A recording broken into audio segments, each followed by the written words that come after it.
va se gêner sur Europe 1. 16h, 18h30, Laurent Ruquier.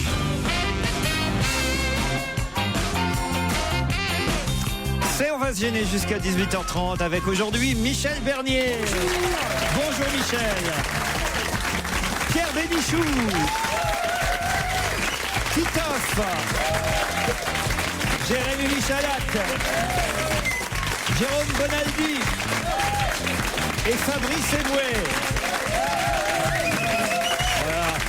Je suis désolé Jérôme, parce qu'ils ont été méchants avec vous là avant l'émission. Ils ne voulaient pas vous laisser leur place et tout. Je vous ai vu errer tout autour de la table à chercher quel allait être votre fauteuil. C'était triste à voir. Mais c'est des problèmes techniques. Moi, je vais vous présenter dans un peu plus d'une heure des objets formidables, mais qui ont besoin d'une prise électrique.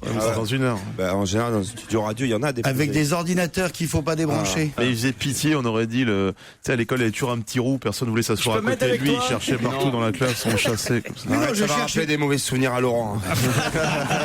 Qui finissait toujours seul au dernier rang. Oui, mais pourquoi? Parce que aussi avec des assistantes. Nous, on n'a pas d'assistante. Moi, je viens pas avec mon assistante à l'émission. Bah, non, parce que ton assistante, elle arrive avant toi. Qu'est-ce que c'est que ça? Attendez, je vous interromps parce que il y a Pierre Bénichou qui pendant ce temps-là s'écarte de la table, se tourne vers le public, fait c'est marrant, hein.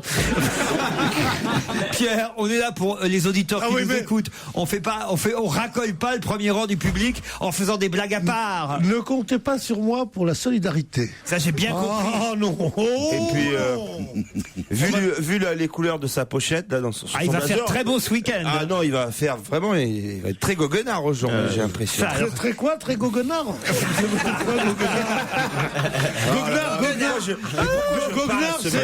Goguenard, c'est ironique et méprisant. Hein, ça veut dire goguenard. Voilà. En quoi ma pochette? Je me demandais qui avait hérité. Parce qu'il faut avoir de l'ironie pour avoir. Il y a un côté Carmousse, c'est celui qui faisait la météo. C'est ça, j'allais dire, je me demandais qui avait hérité d'Alain Gillot-Pétré, on a trouvé. C'est Pierre Bénichou. C'est vrai qu'il est particulièrement élégant. Michel. Oui, moi je trouve très très élégant. En plus, il est venu vous voir au théâtre hier soir. Hier soir, j'ai cette chance. Quel souvenir magnifique. Un souvenir, c'était hier soir, c'est pas non plus un souvenir. Oui, mais ça lui restera longtemps. J'ai quelques mails d'auditeurs. Par exemple, Émilie s'adresse à vous, cher Pierre. Mon fils de 8 ans adore Pierre Bénichou. Il dit qu'il le trouve rigolo. Mais ça, c'est parce qu'il ne comprend pas vraiment ce que dit Pierre. Ma fille de 11 ans, elle, dit que Pierre devrait prendre votre place, Laurent, de temps en temps pour changer. Mais à mon avis, n'en tenez pas compte, ce ne sont que des gamins qui racontent n'importe quoi. Elle est sympa, Émilie, vous voyez. Jocelyne m'a écrit pour me dire: je suis interpellé par votre chronique sur Monsieur Bourdon, champion de l'émission de Nagui, dont vous avez dit hier qu'il battait le record de victoires dans un jeu télévisé. Certes, celui-ci est très fort, mais il n'est pas pour moi un super champion, nous dit Jocelyne, dans la mesure où il a déjà perdu 2 ou 3 fois dans l'émission et il a racheté sa place. À mon avis, un perdant doit partir. Par contre, Pascal, dans l'émission En toutes lettres, émission à laquelle participe Pierre Bénichou. Oui, Pascal, il est formidable. Lui, Pascal est un véritable champion. Il n'a jamais perdu. Il est très cultivé, il est sympathique et il ne se prend pas la tête. Vous connaissez Pascal, vous, Pierre? Je le tutoie. Ah ouais? Il tutoie les champions, Pierre. Ouais, il fait que j'ai vu hier soir pour la première fois Michael Vendetta en vrai dans un restaurant. Chance. Oh la chance. Il t'a reconnu ou pas? Et il est venu me dire bonjour. Et ça vous a coûté combien? Il m'a serré la main, puis après il m'a dit c'est 300 €. Ouais, c'est ça. Tu sais, alors tu Et il sais est de pas moins aussi. en moins cher. Hein. Avec les grosses stars comme ça, parfois c'est des doublures aussi. C'est pas lui. C'est un sosie. C'est un couple en voiture qui roule aux États-Unis sur la fameuse route 66. Tout à coup, une bande de Hells Angels leur coupe la route et les oblige. C'est vrai. Ils font prononcer comme ça. Mon Dieu, attention chérie, des Hells Angels nous attaquent. Ils font vachement moins peur. Comment vous dites-vous? C'est pas des Hey Angels. Hey Angels. Hells Angels. Une bande de Hells Angels leur coupe la route et les oblige à s'arrêter. Le chef de la bande des Hells Angels va vers... Des Hell. J'ai pas dit Hells Angels. Ceux-là, ils font peur. Ça, c'est le Point Godwin. Oui, le point Godwin.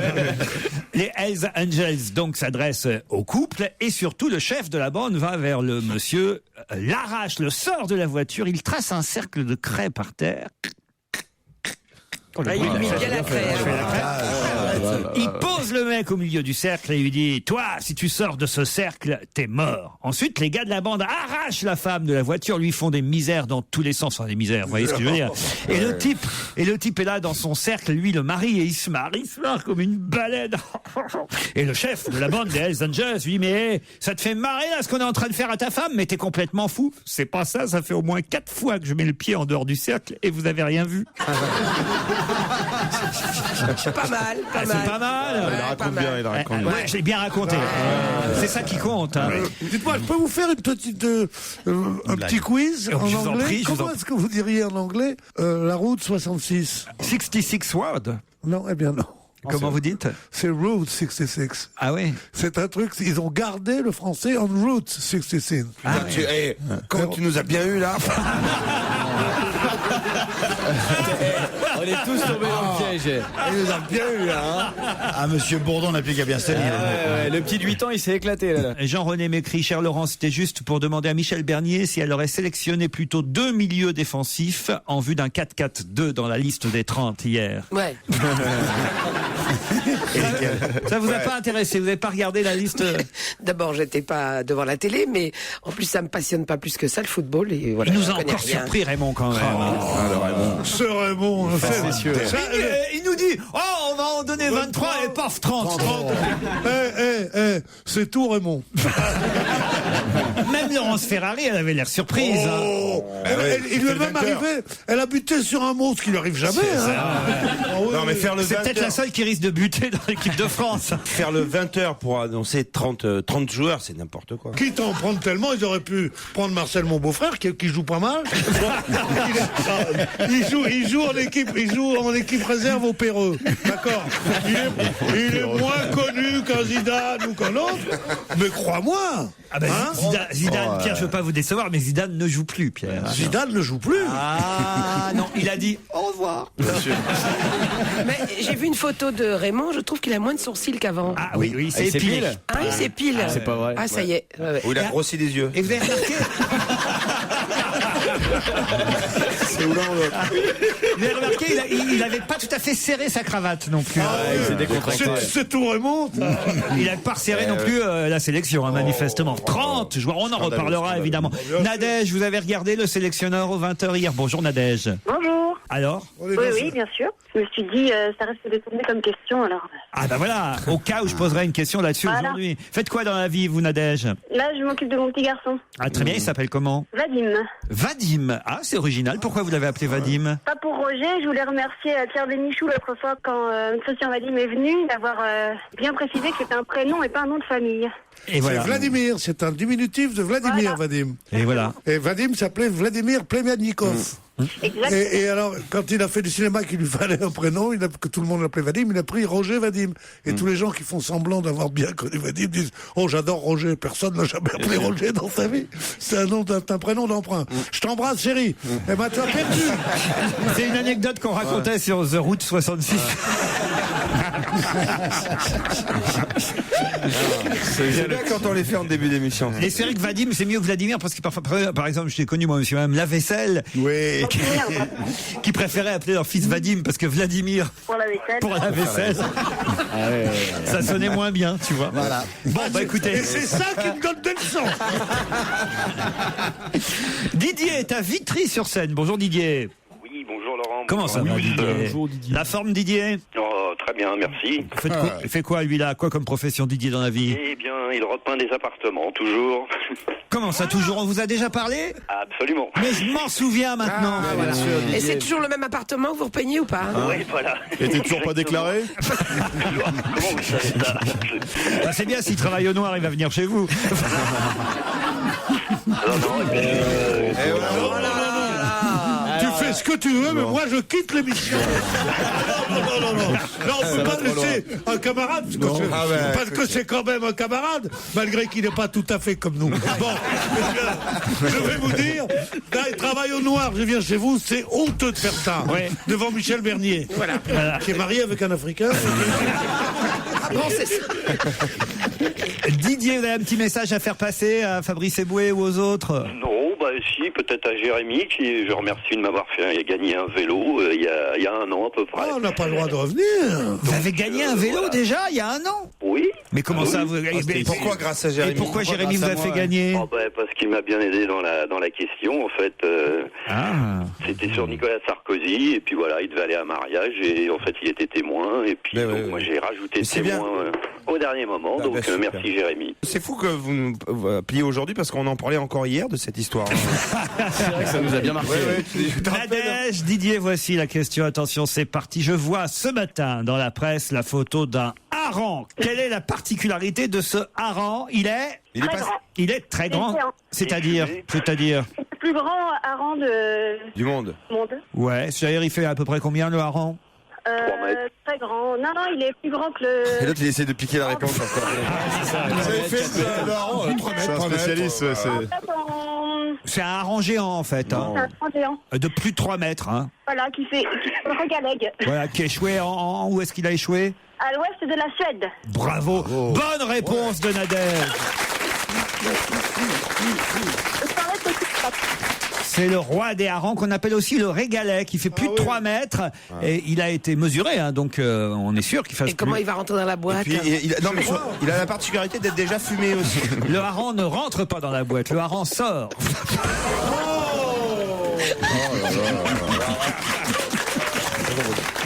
C'est bien qu'elle va en détail hier soir. Mais c'est très bon, hein, les gros harengs comme ça. Tu fais 3 tonnes de pomme à l'huile avec. Non, là, et Didier, on est obligé de reconnaître que Nadège a gagné. Bah oui, hélas. Et puis vous avez déjà votre vélo. Voilà. Oui, voilà, donc d'accord. Nadège, elle ira passer un week-end de 2 nuits à l'abbaye. À la pêche au hareng. Exactement. Tu veux pas une bagnole aussi, non? L'abbaye de Sainte-Croix vous attend, Nadège. L'hôtel 4 étoiles relais château de Salon de Provence, à 10 minutes de la cité de Nostradamus.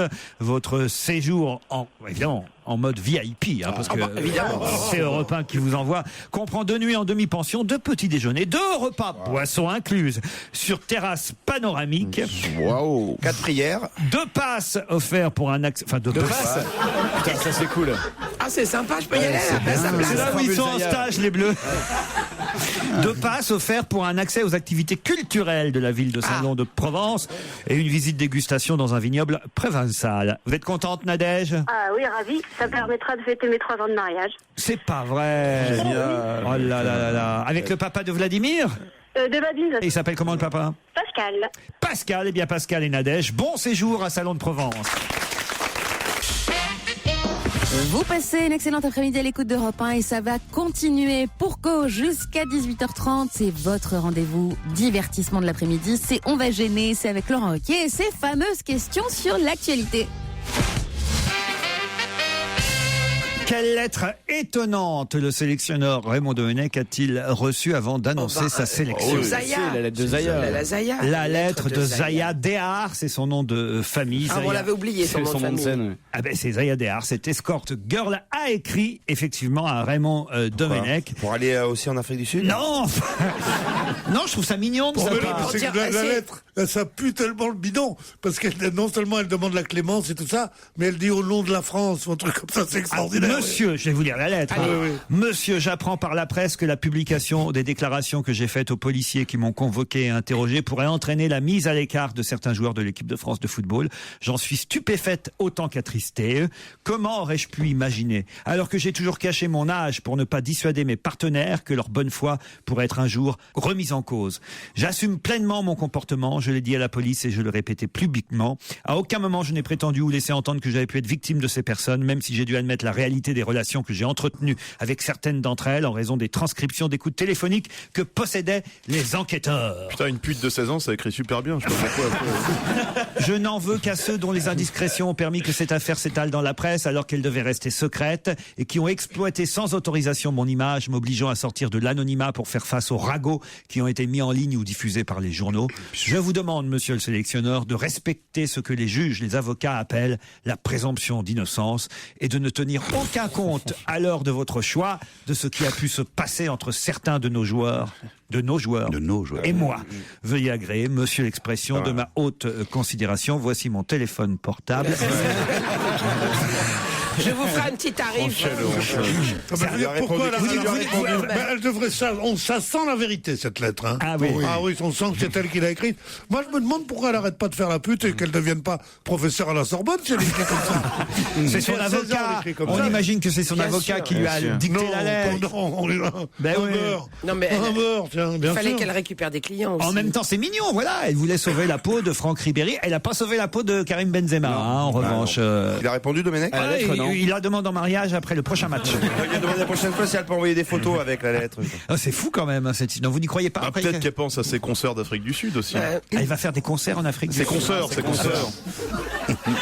Alors c'est Hells Angels et ses concerts. Qui n'a rien à voir avec Ah non, mais c'est quand même étonnant. C'est ridicule. Personne de sensé ne peut croire qu'elle a écrit cette lettre elle-même. Ça pue l'officine d'avocat. Il est évident que c'est un truc d'avocat pour influencer les juges. Elle a eu l'intention, elle a dit voilà, son avocat il dit oui. Elle passe pour quelqu'un de vachement sympa. Bah oui, parce qu'après elle va perdre son boulot. Hein. Surtout qu'il y en a du boulot, parce qu'au lieu d'être 23, ils sont 30 en plus. Mais ça rapporte plus. Hein. Et c'est vrai, alors pourquoi il en a pris 30 finalement au sélectionneur, vous Parce croyez? qu'il se dit que comme ça, il peut faire, si ça marche pas, il peut faire 2 équipes de rugby. N'importe quoi. Parce que peut-être il a, je sais pas, il a hésité, Fabrice. Pas du tout. Écoute, j'ai la liste sous les yeux là. Oui. Tu enlèves, il y a des évidences. Tu enlèves Gignac. Le Toulousain. Tu enlèves Toulalan. Ah non, il va rester Je fais ma sélection, s'il vous plaît, après vous faites la vôtre. Yoris. Tu enlèves Valbuena. Gourcuff. Ah non, pas Gourcuff. Vous seriez pas en train de rayer Planus. Vous seriez pas en train de rayer tous les blancs? Réveillère. Là, on n'a plus que des noirs et des arabes dans les lions, mais c'est pas mal. Vous êtes vraiment un enfoiré. Je ne connais pas plus raciste que ce type.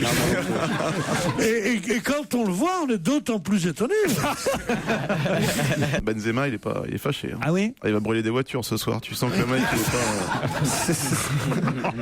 pas... Non. Vous avez vu la une de Paris Match cette semaine? Si. Ah bah si, parce que la semaine dernière, c'était qui c'était? Zaya. Et cette semaine, c'est Carla Bruni. Non, c'est Zora cette semaine. La semaine prochaine, Zoro. Elle montre sa fille. Ils sont dans les aides à Paris Match en ce moment. Hein. La petite Zora avec une pomme de pain. Alors, je sais pas si c'est dans la main ou si c'est la photo. Si elle la mange. Non, mais ça c'est la main. Ça. Rachida Dati. Rachida Dati, c'est la maman à Zora. Pas Zaya, Zora. Zora, je dis pas Zaya. Et donc elle accepte. Elle ressemble à quelqu'un. Comment ça, elle ressemble? Est-ce qu'on peut trouver le père? Est-ce qu'il y a une ressemblance? Elle a des cheveux dans le visage, on voit pas. C'est une photo posée ou une photo volée, vous croyez? Ça sent la photo volée, ça. Oui. Elle est là, elle sourit à l'objectif. Non, mais elle est la maman Zora, je crois qu'elle est capable de tout. Hein. Mais la maman Zora, je crois qu'elle est même été garde au sceau hein, à une époque. Non, elles sont pas floutées ni l'une ni l'autre. Ah bon, alors donc c'est une photo pas volée. Non, mais la petite, on voit pas bien son visage. La petite, elle a les cheveux sur le visage, comme ça remplace presque le bandeau noir. Cela dit, une photo d'arabe volée. Quant à Rachida, elle n'est pas si bien floutée que ça. Hein. Ah ouais? Moi, je la trouvais bien floutée et tout, mais dès qu'elle est en pullover, tu vois la réalité. Hein. Elle est maigre. Vous aimez les femmes plus en chair? Et c'est sa culture du couscous, du tagine.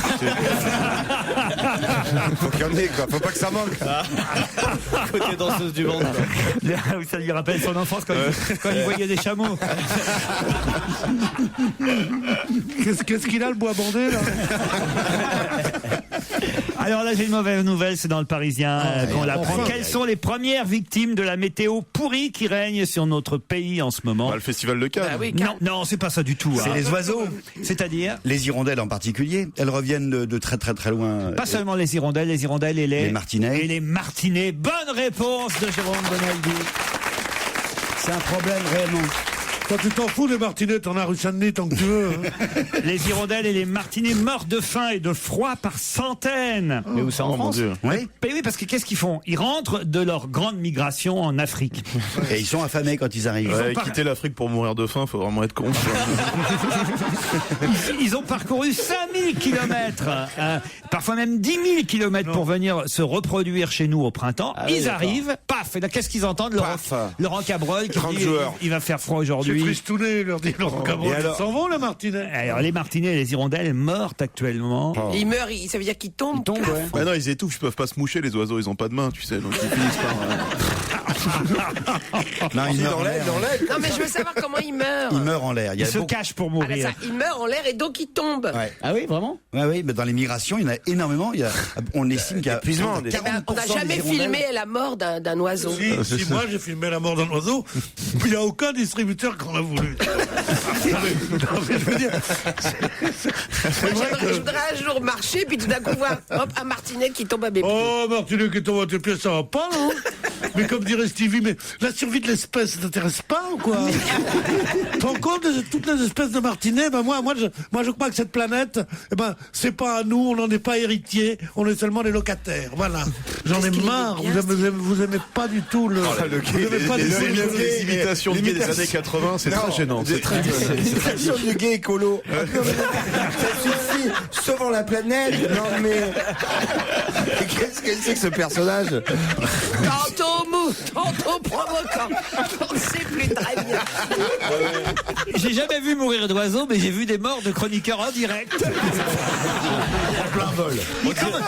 Il commençait à battre de l'aile depuis un petit moment. Tu sais, il y a un moment, il faut les abattre. Hein. Non, autant l'imitation de Zizou, tu vois, c'est. Ouais, ça c'était bien. Mais alors le personnage du gay écolo, Je le fais plus. Il y a le gay jardinier. Tu sais, c'est on dirait José Bové qui s'est fait ambiancer par Michou, tu sais. Alors en tout cas, un seul mot d'ordre prévaut, ne pas détruire les nids d'hirondelles pour les laisser se reproduire tranquillement. Faites attention, protégez-les. Oui, quand même. Ben oui. Et il faut penser aux autres espèces. Et on n'est pas la seule sur Terre. Je le disais, mes 6 copines, il faut protéger les hirondelles. Non, mais t'as pas besoin de forcer, Laurent. et on est. Et voilà comment on sombre. On est là pour rire, hein. Oh, Et ne pas oublier les martinets. Ah bah les martinets. C'est comment un martinet par rapport à une hirondelle? Ah, ça fait mal.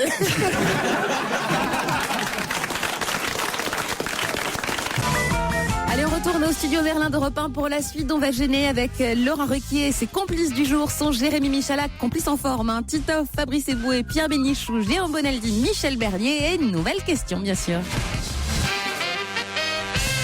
Où et quand va-t-on entendre sus aux Français, mort aux Français? À Cannes, non. Ah, c'est oui. À Cannes, c'est le film de Boucharret. Non. Ça serait Ah plutôt. non, c'est Robin des Bois. C'est Robin des Bois. C'est dans Robin des Bois, projeté ce soir en ouverture du festival de Cannes. Effectivement, des scènes de mise à sac saisissantes, émaillées de phrases qui peuvent choquer notre pays. Sus aux Français, mort aux Français. C'est Richard Cœur de Lion de retour des croisades sur le sol français qui pille un énième château. Bonne réponse de Titoff. C'est ridicule de dire qui a dit c'est au français, c'est Zaya, c'est ridicule. Ça doit être bien le nouveau Robin des Bois de Ridley Scott. Alors c'est la version d'Alexandre Dumas, parce qu'il faut quand même se rappeler qu'Alexandre Dumas, j'avais oublié que c'était Alexandre Dumas aussi qui avait écrit la version, pas officielle, mais la version qu'on connaît de Robin des Bois. Dans le film, il y a des trucs un peu barjots. Tu sais qu'à un moment, il y a les Français qui débarquent en Angleterre. Ouais. Et c'est un débarquement exactement comme en 44. Le même débarquement à sens inverse. Avec des avions. On sort du il n'y a pas les avions. On sort du Moyen-Âge, mais il y a les péniches de débarquement. Les mecs, il y a des trucs chelous, ouais. là, il y a un peu, c'est un Mais peu tu l'as chelou, vu ça. Moi, je l'ai vu. hier À soir. un moment, il détourne un fourgon blindé comme ça. Non. Et il cache 2,5 millions d'euros. Et il prend 3 ans de prison seulement. Moi, je connais la version de Georges Guettari. On m'appelle Robin des Bois, je m'en vais par monts et par bois, et je chante. Chauffez, chauffez, chauffez la coum-coum. Chauffez la coum-coum. Chauffez la coum-coum.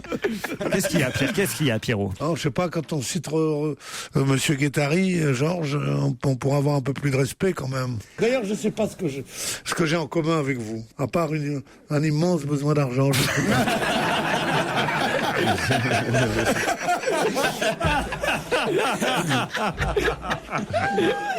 Il est fou, hein. C'est joli.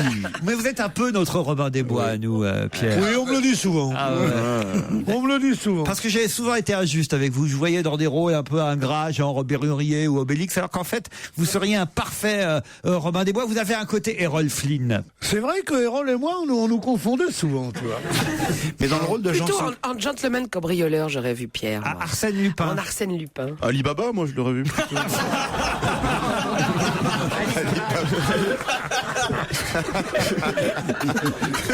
Quel rôle dans Alibaba? Mais d'ailleurs, Pierre, vous allez bientôt jouer pour le cinéma, je crois. Est-ce qu'on peut le dire? Non, je vais pas jouer. Je vais écrire, mais je vais pas jouer. Vous m'avez dit l'autre jour, je vais peut-être jouer aussi. Non, il m'avait demandé ce qui m'avait rempli de joie, mais j'ai dit non. Non, je vais pas jouer le rôle que j'écris. Et alors, je le ferai jouer, je sais pas par qui. Peut-être par Robert Mitchum, Robert De Niro ou Robert Redford. Un prénom pas à la mode, connard. Ce sera un film sur quoi? Sur quel sujet? Sur les courses. Ah, sur les courses? Sur le turf. Ah, sur le turf. Et alors, vous écrivez tous les jours? Comment ça se passe? Non, j'ai pas encore commencé, tu penses? Tant que j'ai pas vu la monnaie, moi, mon stylo est sec. Il faut attendre pour mettre de l'encre dans le stylo. Tu l'as le personnage, je crois. Parce que là, attention, pas besoin de forcer, Pierre, quand il faudra écrire, C'est-à-dire qu'il va y avoir des séances de j'écrirai pas, moi. J'irai parce qu'il y a un co-scénariste, il servira à noter ce que je dis. Ouais, les consultants. Puis il a un beau bureau, j'ai vu son bureau. Ah oui, au Matisse, chez Castel, tout ça. Mais quand même, moi je trouve que c'est un événement. Pourriez nous en parler un peu plus? On sait pas, il joue pas dedans, il écrit pas, on sait pas ce qu'il fait. Tout le monde en parle à Cannes, là, sur la Croisette. Tout le monde. Ah, c'est vrai? Ah oui, on m'a dit que ça bougeait là-bas, oui, c'est vrai. Qui réalise ce film? Non, arrêtez, ça va comme ça, je veux pas avoir l'air de me vanter dans des trucs, puis en plus de ça, j'essaye de faire monter les prix en disant que c'est pas sûr que j'accepte, alors faites pas. En tout cas, tout Cannes parle de ça, sur la Croisette en ce moment. Les Américains vont l'acheter. On l'entend. Je suis sûr qu'il y a quelque chose de moqueur dans ce que vous dites. Non, je vous jure, Pierre. Non, mais je m'en fous, moi, tu sais, quand j'ai écrit Citizen Kane, un homme et une femme, et tout ça, qu'est-ce que j'en ai à foutre? Le cuirassé Potemkin, ça m'avait pris du temps. Un peu de musique sur Europe 1 avec Ellie Pepperboy. Oui, come and get it. Ouais. Et on est bien tous ensemble sur Europe 1. On s'amuse aujourd'hui avec Laurent Ruquier et ses complices. Nouvelle question grossesse cette fois. Quelle personnalité est enceinte pour la 13e fois? 13e fois? Oui. C'est pas la Vierge Marie. C'est pas Claudia Schiffer. Pardon? C'est pas Claudia Schiffer. C'est la troisième. C'est-à-dire, expliquez. Claudia Schiffer, non, c'est la 3e fois Claudia Schiffer qu'elle est enceinte. Pour la 13e fois. Ça fait 13 fois qu'elle joue le rôle d'une femme enceinte? Non, mais Joujou, vous avez... C'est Claudia Schiffer. Oui, et alors? Mais pourquoi 13? Elle a fait 12 fausses couches et c'est bon, là. Non, c'est des pubs, c'est pas des pubs. Parce qu'elle fait 13 fois la une. Parce que c'est la 13e fois qu'elle fait la une de Vogue et elle est enceinte pour la 13e fois. Oh là là. Bonne réponse de Jérémy Michalak. Ah oui. Mais comment t'as dit Claudia Schiffer? Parce que je sais qu'elle était enceinte, mais j'ai pas compris par rapport à 13e. On a la photo d'elle, elle est nue, enceinte à la une de Vogue. Vogue allemand, je crois. Vogue allemand, j'en sais rien. Elle a gagné un argent fou, incalculable, en montrant son corps de jeune femme. Maintenant, elle est enceinte, faut qu'elle montre son bide. Non mais je te jure, les gens sont fous. Elle est jolie. Tu vas pas à la plage, toi? C'est son premier?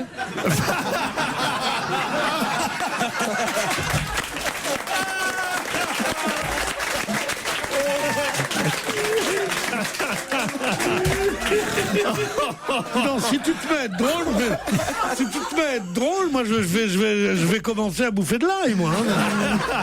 Chacun son rôle dans cette émission. Faites pas ça. D'ailleurs, ce que je veux pas, c'est qu'on dise que j'ai un ventre de femme enceinte, parce que je vais vous montrer. Ah non. il est fait. Ah non, c'est vrai. Il est beau. C'est vrai, pas. Non. Il respire plus là, faites gaffe. C'est ça. On voit qu'il peut plus mettre de ceinture, Là, mais. il a gardé sa On pourra pas respiration. le prendre pour Claudia Schiffer. C'est Claudia. Une femme enceinte. C'est Claudia Choufleur, lui. Hein. Non, écoutez Pierre, regardez, c'est joli. Elle est là, elle pose sa main sur sa poitrine. Je n'ai rien contre les femmes enceintes. Je trouve qu'en effet, il y a des femmes enceintes qui sont émouvantes et jolies. Je trouve que quand on est une cover girl, allez, pardon, du plus cover girl, c'est des modèles, top modèle. Bon, quand on est top modèle,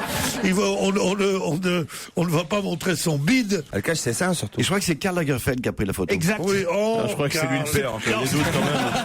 Ouais, ça fait on voit là un qui aime bien les espèces en voie de disparition. Karl Lagerfeld a fait une très jolie photo de Claudia Schiffer. De toute façon, pour faire une moche photo avec Claudia Schiffer, faut quand même se lever de bonne Mais heure. qui est le papa? C'est pas David Copperfield. Non, c'est plus lui. Ah non, il y a David longtemps. Copperfield, il est le papa. non. Il est papa de personne. C'est lui qui a disparu. Il est le tonton, lui, David Copperfield. Faut pas dire la tata. David Copperfield. Bah, chaque fois que tu tires un coup avec un mec, il faut lui donner des droits d'auteur. Comment vous pouvez dire ça d'un grand magicien? Ah bah il y a des grands magiciens dans leur corporation. Ah ouais? Bien sûr. Dans leur corporation, t'as tout. En tout cas, t'as du plus haut comme du plus bas.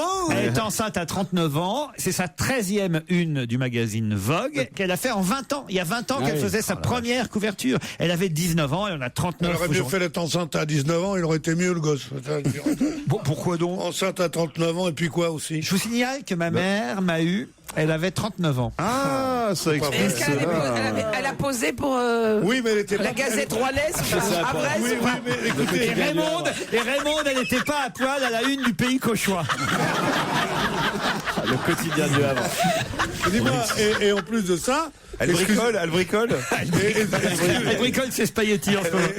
Excusez-moi, mais votre maman n'était pas primipare. Elle n'était pas primipare, ça veut dire primipare? Oui, je sais, oui. Et je te le dirai après la pub. Non mais Pierre, Mais elle non plus, elle n'est pas primipare. qu'est-ce que vous avez contre les enfants qui sont nés Rien, mais il faut bien meubler, c'est tellement vide. Je vois pas pourquoi un enfant né d'une Mais maman. bien sûr, d'une femme de 39 ans, c'est superbe. Ah bon? Mais bien sûr. Bah oui. Regardez quand même le résultat, ce que ça donne. Moi j'ai Rachida Dati, à quel âge? J'ai mon fils à 40 ans, moi. Vous avez eu votre fils à 40 ans? Non. Ah ouais, mais il va Alors naître quand alors? Bah, là. Alors il y a des chances qu'il soit pédé apparemment. Non.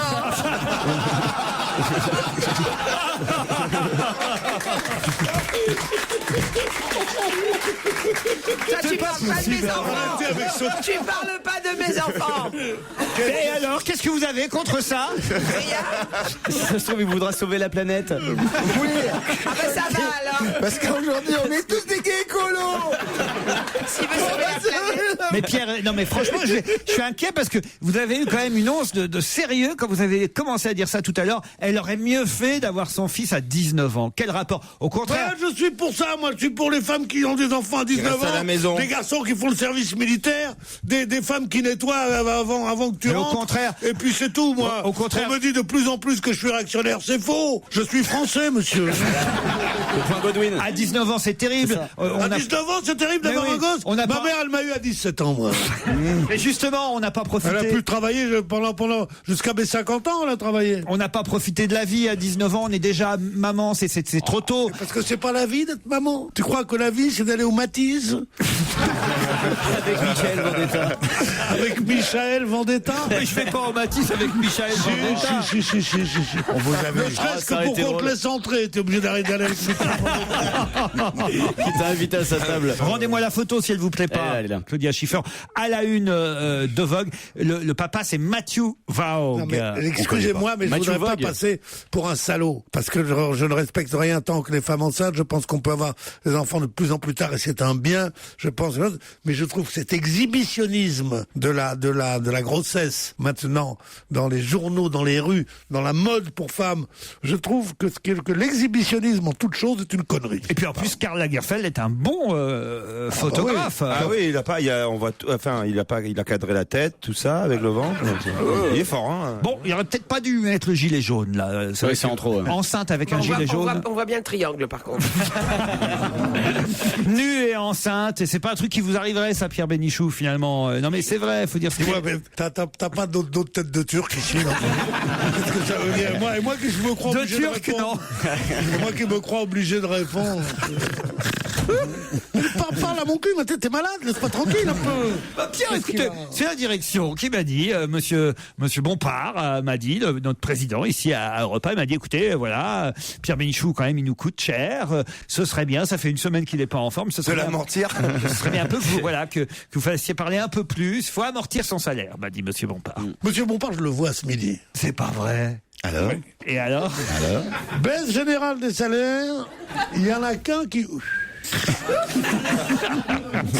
Eh bien, vous me le croirez ou non, c'est moi. Voilà. Vous souhaitez assister à l'émission On va gêner, c'est très simple, on compte sur vous d'ailleurs, 39 21 34 centimes par minute pour les appels et puis également les courriels sur le site www.europe1.fr. On retrouve Laurent Ruquier avec une nouvelle question qui concerne l'Italie cette fois. La pince est allée à Turin, à Rome et à Naples pour manger des pâtes. Et puis voilà. Mais qui est la pince? Gérard Miller. C'est l'homme qui a pris le convoyeur. Muselin. Oui, c'est le convoyeur qui a été repris après avoir tout volé à Lyon. Voilà. Tony Muselin. Voilà, qui dit d'ailleurs, je ne suis pas Robin des Bois, comme quoi il faut pas confondre. Not Robin Hood, il a dit. Avec Russell Crowe, le convoyeur de fonds condamné à 3 ans de prison ferme, convoyeur dont on ne sait pas ce qu'il a fait des 2,5 millions manquants, surnommé La Pince. Quand on lui demande ce qu'il est allé faire en Italie, La Pince répond: je suis allé à Turin, à Rome et à Naples pour visiter. Voilà. J'ai mangé des pâtes et puis voilà. Ah. Et il prétend qu'il y est allé sans avoir pris un sou de la rançon, de l'argent qu'il avait volé, qu'il avait tout laissé dans un box. Et qu'il fallait voir du côté du propriétaire du box qui avait le double des clés. Il a pensé à porter plainte pour le vol qu'il a subi ou pas? Alors vous croyez que quand il va sortir avant 3 ans, parce qu'on nous a expliqué ce matin sur Europe que 3 ans ferme, ça veut dire 2 ans là, il en a déjà fait combien là? En 6 mois. Il fait combien? Donc dans 1 an et demi, il sort, il récupère le fric, quoi, en gros. Il va être suivi, il ne sera pas tout seul dans la rue. Si les camarades sont d'accord. Ah ouais? Parce qu'on est plusieurs sur le coup, je vais dire un truc. Où est-ce qu'il a pu les cacher? Ça, où est-ce qu'on cache 2,5 millions d'euros? En Italie, ça rentre dans un petit sac de sport. Oui, mais 2,5 millions, c'est rien. Bah, ça dépend si c'est en pièces de 10. Mais de toute façon, il va sans doute faire plus que 3 ans, puisqu'il y a appel. Le procureur, il n'est pas question qu'on le laisse comme ça. Il fait appel. Il va faire 4 ans. Sortir dans 3 ans. Il a dit, en tout cas, l'argent, c'est pas moi qui l'ai.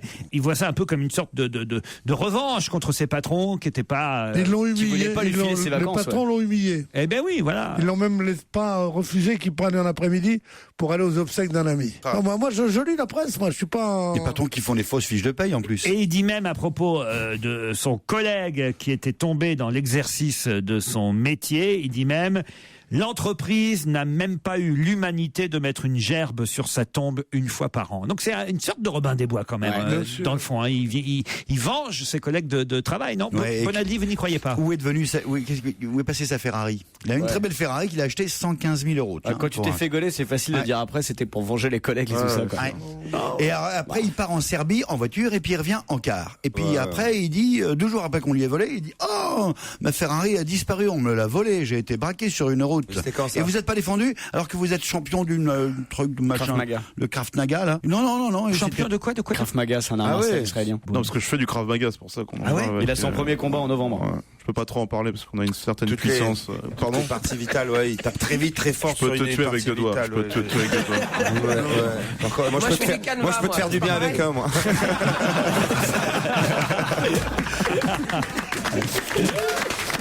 En tout cas, pas de bazooka, pas une goutte de sang. Moi, je trouve qu'il les mérite, ces 2,5 millions.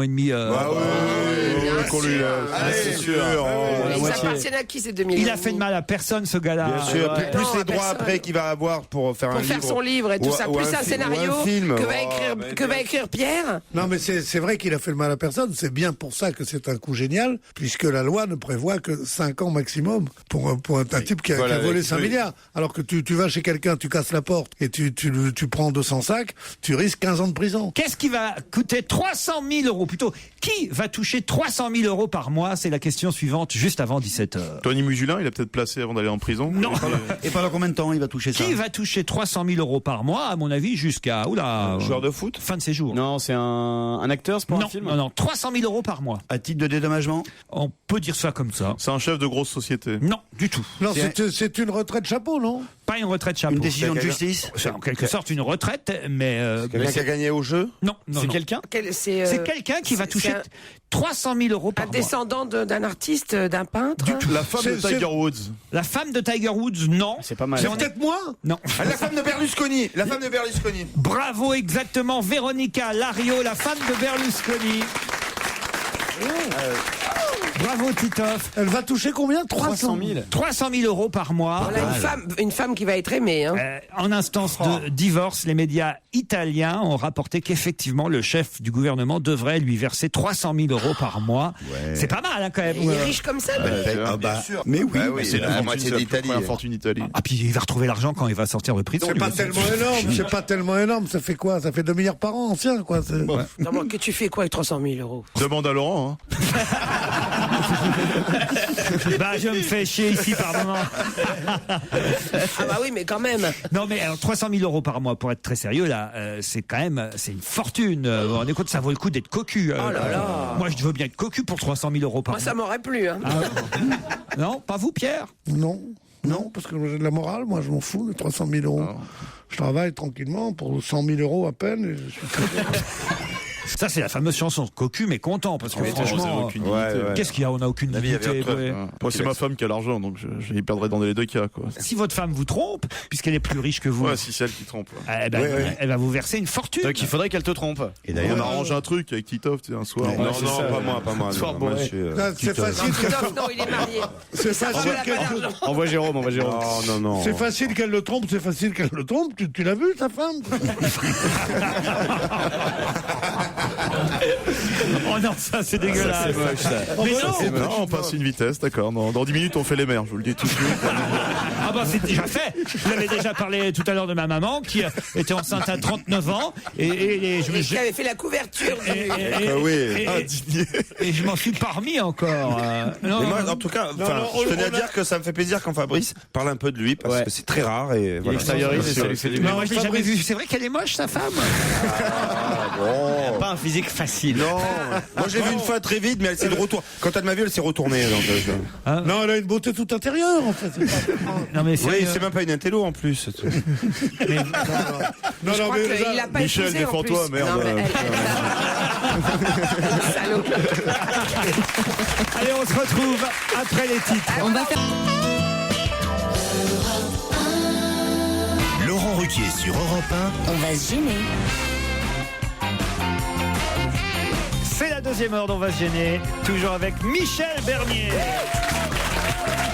Pierre Bénichou, Jérôme Bonaldi, Fabrice Eboué, Jérémy Michalak et Titoff. Sans oublier bien sûr Paulette et Tom. Bonjour Paulette, bonjour Tom. Bonjour Laurent. C'est bien. Hola. Ben oui, Tom, il nous appelle de Grenade en Espagne, c'est bien ça? On parle d'abord à Paulette et puis ensuite on revient vers vous Tom, d'accord? Ok. Paulette, qu'est-ce qu'elle fait à Argenteuil? Alors, je ne sais pas grand-chose. Je fume au foyer, mais ils sont très grands, donc Ah oui. je ne sais pas grand-chose. Donc vous nous écoutez l'après-midi, tranquille, peinarde. Exactement. En pelant vos asperges. Bien sûr, j'ai des très très belles asperges dans mon jardin. Eh oui, les asperges d'Argenteuil. Pierre, je me souviens du cours ça que... allait sans dire, oui. Ah oui, bah si, ça allait sans dire. Faut préciser quand même. Faut préciser quand même, même si nous avons retenu la leçon que vous nous aviez donnée ici même il y a quelques Vous années. avez la mémoire. Hein. Ah ben oui, quand même. Vous savez, on n'enseigne pas pour rien. Ah oui, moi, The Route 66, tout, je me souviens de tout. Les clowns, comment ils s'appelaient les clowns? Foutit et chocolat. Voilà. Vous voyez, on se C'est souvient. comme Tricochet Cacolé, vous l'avez pas connu. Puisque vous nous écoutez tous les jours, Paulette, vous avez peut-être des petites remarques à faire sur l'émission? Non, je m'amuse beaucoup en vous écoutant. J'aime beaucoup Michel Bernier, je le lui dis. Ah, Merci Paulette, c'est gentil, merci. C'est tout à fait sincère. Merci pour la famille, Paulette. Vous n'êtes pas encore... Oui, parce que maintenant que je m'appelle Madame Eboué, et que je suis moche, ça me vraiment, ça me fait passer une belle journée. Merci Paulette, merci de me soutenir. Vous n'êtes pas encore allé au théâtre de la Renaissance voir Michel? Non, je ne l'ai pas vu, mais j'aimerais bien. Ah bah, alors, allez. Peut-être qu'on va vous offrir des places. Vous êtes dans le Val d'Oise, c'est pas loin quand même. Ah non, c'est pas loin, c'est sûr. Alors on va vous offrir des places peut-être pour Fabrice Eboué aussi, non? Oh, l'un ou l'autre, c'est là, moi ça me dérange pas. De toute C'est la façon, famille. C'est la famille. Ah ouais, c'est la famille. Ah, vraiment. Hola Tom. Voilà, qu'est-ce que Et, bien. Et comment ça va? Ah, là, l'espagnol chez Laurent, ça marche pas. Hein. c'est mieux que l'anglais, là. Ah là là. Aïe, aïe, aïe. Qu'est-ce que vous faites à Grenade? Dites-moi tout. Moi, je suis étudiant Erasmus là-bas. Erasmus, La vie est belle, quoi. Ouais, d'accord. Ouais, Tu t'es fumes bourré. des joints et, T'es bourré encore là, non? Étudiant quoi? Erasmus. Ouais. C'est l'auberge espagnole, Pierre. Ça vous dit quelque chose quand même? Oui, qu'est-ce qu'on apporte? Qu'est-ce qu'on mange? Qu'est-ce qu'on apporte? C'est un film. L'auberge espagnole. C'est une chanson, lui il est parti sur une chanson directe. C'est un film. L'expression l'auberge une auberge espagnole, c'est un endroit où on ne consomme que ce qu'on apporte. Voilà. Oui, mais l'auberge espagnole, c'est aussi un film qui parle des étudiants Erasmus. Erasmus, c'est un truc européen où on échange des étudiants. Ils vont comme ça d'un pays à l'autre et ils découvrent l'Europe. Et comment s'appelle le film? L'auberge espagnole. Oui, c'est un film couleur, hein, Pierre. qui est quand même sorti il y a déjà bien 5, 6, 7, 8, 9, 10 ans peut-être. Pierre. C'est parlant, c'est parlant. Oui, c'est parlant. Il n'y a pas Fernandel, mais. Et donc les étudiants qui sont des étudiants Erasmus vont à l'étranger pour leurs études, entre autres Romain Duris qui est le héros du film, vous voyez. Un peu comme Tom, hein, Tom, vous êtes Erasmus donc. Ouais, voilà. Et alors c'est sympa? Ouais, on travaille beaucoup, on sort pas bien trop. sûr, tu travailles beaucoup. Bien sûr, Oui. surtout à Grenade. T'as l'air de travailler beaucoup, à passer ton temps à écouter les clowns à la télévision, à la radio. Et t'habites avec plein de gens dans un appartement comme dans le film? Ouais, à peu près, ouais. Alors raconte Tom. Alors toi donc tu es le français, il y a des étudiants de quelle nationalité avec toi? Il y a beaucoup d'Italiens ici, il y a beaucoup d'Italiens, d'Allemands. Il y a des Suédoises, Ouais. Non, pas trop. Non. Les Italiennes sont assez sympas en fait. Italiennes. Et quelle étude, Tom?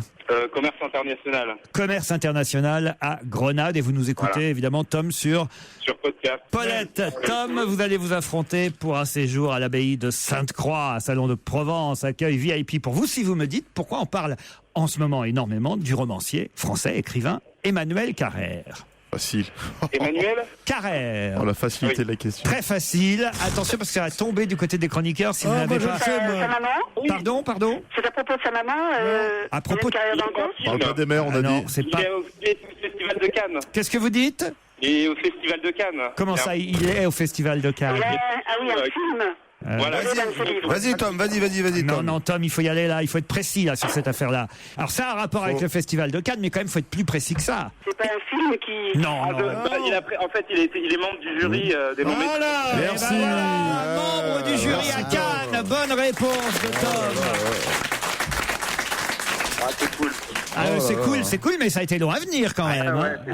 Il n'est pas à Cannes par hasard et uniquement pour monter les marches, il est à Cannes parce qu'il fait partie du jury présidé par Tim Burton. Il y a souvent un écrivain dans le jury cannois et cette année c'est Emmanuel Carrère qui, outre le fait d'être écrivain, est aussi réalisateur parfois puisqu'il avait réalisé le film La Moustache, un film avec Vincent Lindon d'ailleurs, La Moustache. Bravo Tom, vous allez pouvoir partir. Je sais pas, c'est vous qui allez partir quand même à Salon de Provence? Oh, c'est ma maman, c'est bientôt son anniversaire, je l'embrasse d'ailleurs. Anniversaire pour la maman. Comment elle s'appelle votre maman, Tom? Caroline. Caroline. Elle va partir avec votre papa? Ouais, sûrement, enfin on verra si elle Ça a l'air chaud dans la famille là. D'accord. Je plaisante, soit avec ma grand-mère ou mon père, on verra. Bon, on verra bien. En tout cas, ils auront un accueil VIP à l'abbaye de Sainte-Croix, l'hôtel 4 étoiles Relais Château de Salon de Provence. Paulette, vous avez été sympathique, on va vous offrir quelques places pour... Enfin, 2 places d'ailleurs, pourquoi je dis quelques? Pour Michel Bernier. Tiens, et j'ajoute des places aussi si vous êtes libre jeudi ou vendredi pour Michael Gregorio qui tourne son DVD au Bataclan. On vous met 2 places, Paulette. Moi aussi. Merci beaucoup. Moi aussi, Paulette, je vous mets 2 invitations pour mon spectacle, c'est dans 3 ans.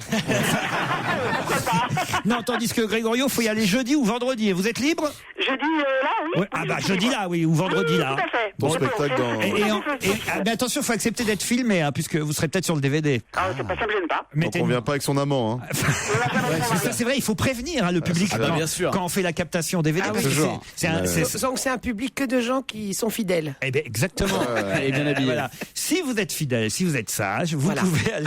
Un spectacle de Grégorio. Autrement, c'est pas possible parce que c'est le genre de truc. Oh, dis donc, t'étais avec qui là? On te voit.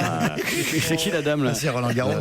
Moi, j'aurais un amant, je l'emmènerais pas au théâtre. Ah bon? Non, je le garderais pour l'intimité. Non, on commence On peut sortir avec son amant. On commence par une petite soirée et puis après ça. Ah, alors c'est un début de liaison. Alors. Ah oui, parce qu'après tu veux dire qu'on sort plus. T'as pas eu les amants que j'ai eus. Bah on n'a pas eu les mêmes.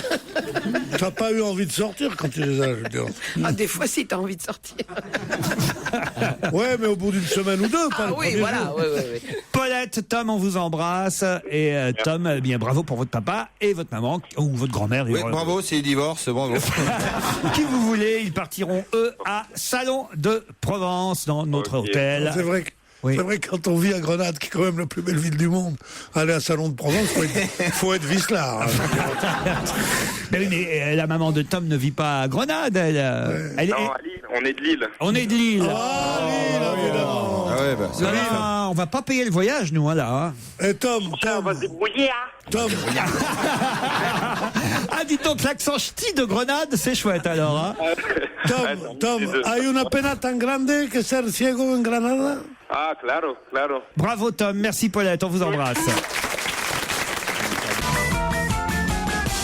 Du rire, de l'info, de la complicité, c'est comme ça les après-midi sur Europe 1. Tout ça grâce à On va gêner, tout ça grâce surtout, j'ai envie de dire, à Laurent Ruquier et à ses acolytes qui sont là, qui vous accompagnent jusqu'à 18h30 sur Europe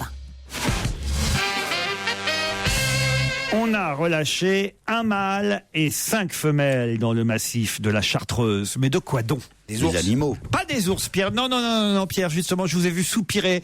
Eh bien non, on ne parle pas toujours des ours. Il y a autre chose que les ours qu'on réintroduit. Il y a des loups. Oui, parce que nous, les gays Des loups, Non, pas des loups. Des tarentules, des scorpions, en fait, tous les animaux sympathiques, quoi, non? Non, on a réintroduit en Savoie. Un mâle et 5 femelles. Un mâle et 5 femelles. Des raclettes. Des tartiflettes. Il y a des raclettes mâles et il y a des raclettes femelles. Des skieurs, des castors. Des skieurs. Pourquoi des skieurs? Parce qu'il y avait des skieurs formidables, il n'y en a plus maintenant. Mais non, dans des sapins. Dans le massif de... Mais non, pas des sapins. C'est des bêtes? Des bêtes. Le massif des Aravis? Dans le massif de la Chartreuse. Des bouquetins. Des bouquetins. Bonne réponse de Michel Bernier. Génial. C'est le 6e sens féminin. Parce qu'on manquait de bouquetins. C'est vrai. Oui. Ah oui. La librairie était vide d'ailleurs. Oh non. On n'en parlait pas plus tard qu'hier avec Fabrice. Longtemps chassé pour sa viande, le bouquetin, au point d'être menacé de disparition. L'espèce ne comptait plus qu'une 60aine de têtes il y a un siècle et demi. Heureusement, petit à petit, on réintroduit le bouquetin. Aujourd'hui, près de 40 000 bouquetins. C'est gay. J'aime bien les journalistes parce que c'est comment ils écrivent leurs articles, les phrases sont jolies. Aujourd'hui, près de 40 000 bouquetins. C'est gay dans l'arc alpin. Alors, est-ce que c'est gay, ça n'existe pas? C'est gay ou c'est gaille? Il y a un autre. C'est gay parce qu'on est égayé, donc on s'égaye. Oui. Et où on s'égaille, c'est-à-dire on se disperse. Alors, je choisissais entre les deux. S apostrophe E-G-A-Y-E-N-T. C'est gay. C'est gay, oui. C'est gay. Oui. Ah ben d'accord. Aujourd'hui, 40 000 bouquetins. C'est gay dans l'arc alpin. Ça va comme ça? Ça vous va, ça? Eh ben, elle a voulu écrire c'est gay dans la forêt. Ça veut rien dire c'est gay. Je vois pas pourquoi ils sont plus gays. On s'égaye dans une salle de spectacle. Là, on s'égaye, c'est-à-dire qu'on se disperse dans toute la région. Comment ça, alors? S'égaye, c'est E-G-A-I-2-L-E-N-T. Je connaissais pas ça. S'égayer. Égayer, s'égayer. S'égayer, ouais. S'égailler, peut-être. D'ailleurs, s'égayer. Et à l'imparfait ou au passé simple? S'égayer. Monseigneur Ségaillot, alors c'est quoi? C'est Non, c'est écrit de gauche à droite, c'est pas... T'es sûr que c'est français, ton truc? Mesdames et messieurs, je propose qu'on mette en jeu la place de Pierre Bénichou. Moi, j'ai pas encore vu la réponse. Je n'en sais rien. Mais si vraiment, une fois de plus, il s'est trompé, un peu comme l'autre jour avec... C'était Verlaine, non? C'est ça? Je sais plus ce que c'était. Oui, je pensais pas que Verlaine ait commencé un vers par mon Dieu, mon Dieu. Et en fait, c'est vrai, il a fait ça parce qu'il lui manquait 4 pieds. En même temps, c'est juste. S'égayer, S apostrophe E-G-A-I-2-L-E-R, se disperser. Ah, voilà! Voilà!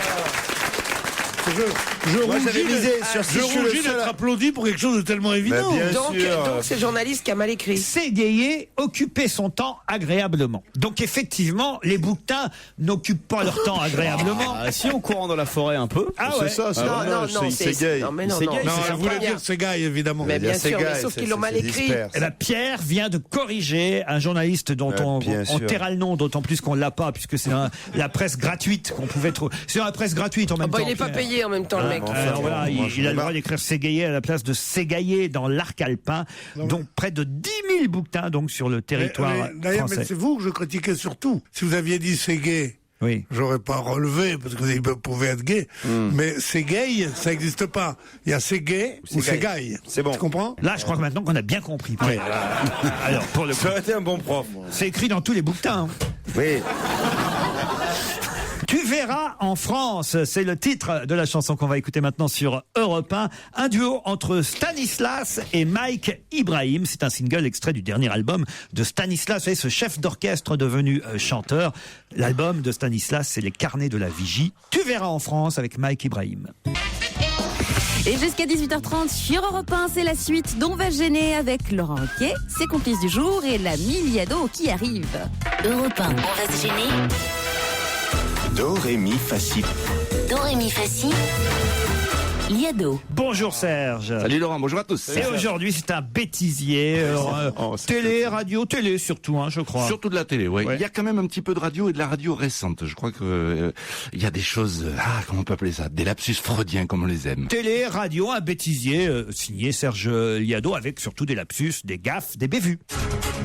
28 octobre 2003, le Premier ministre français reçoit le chandelier allemand. Chandelier, oui, très bien.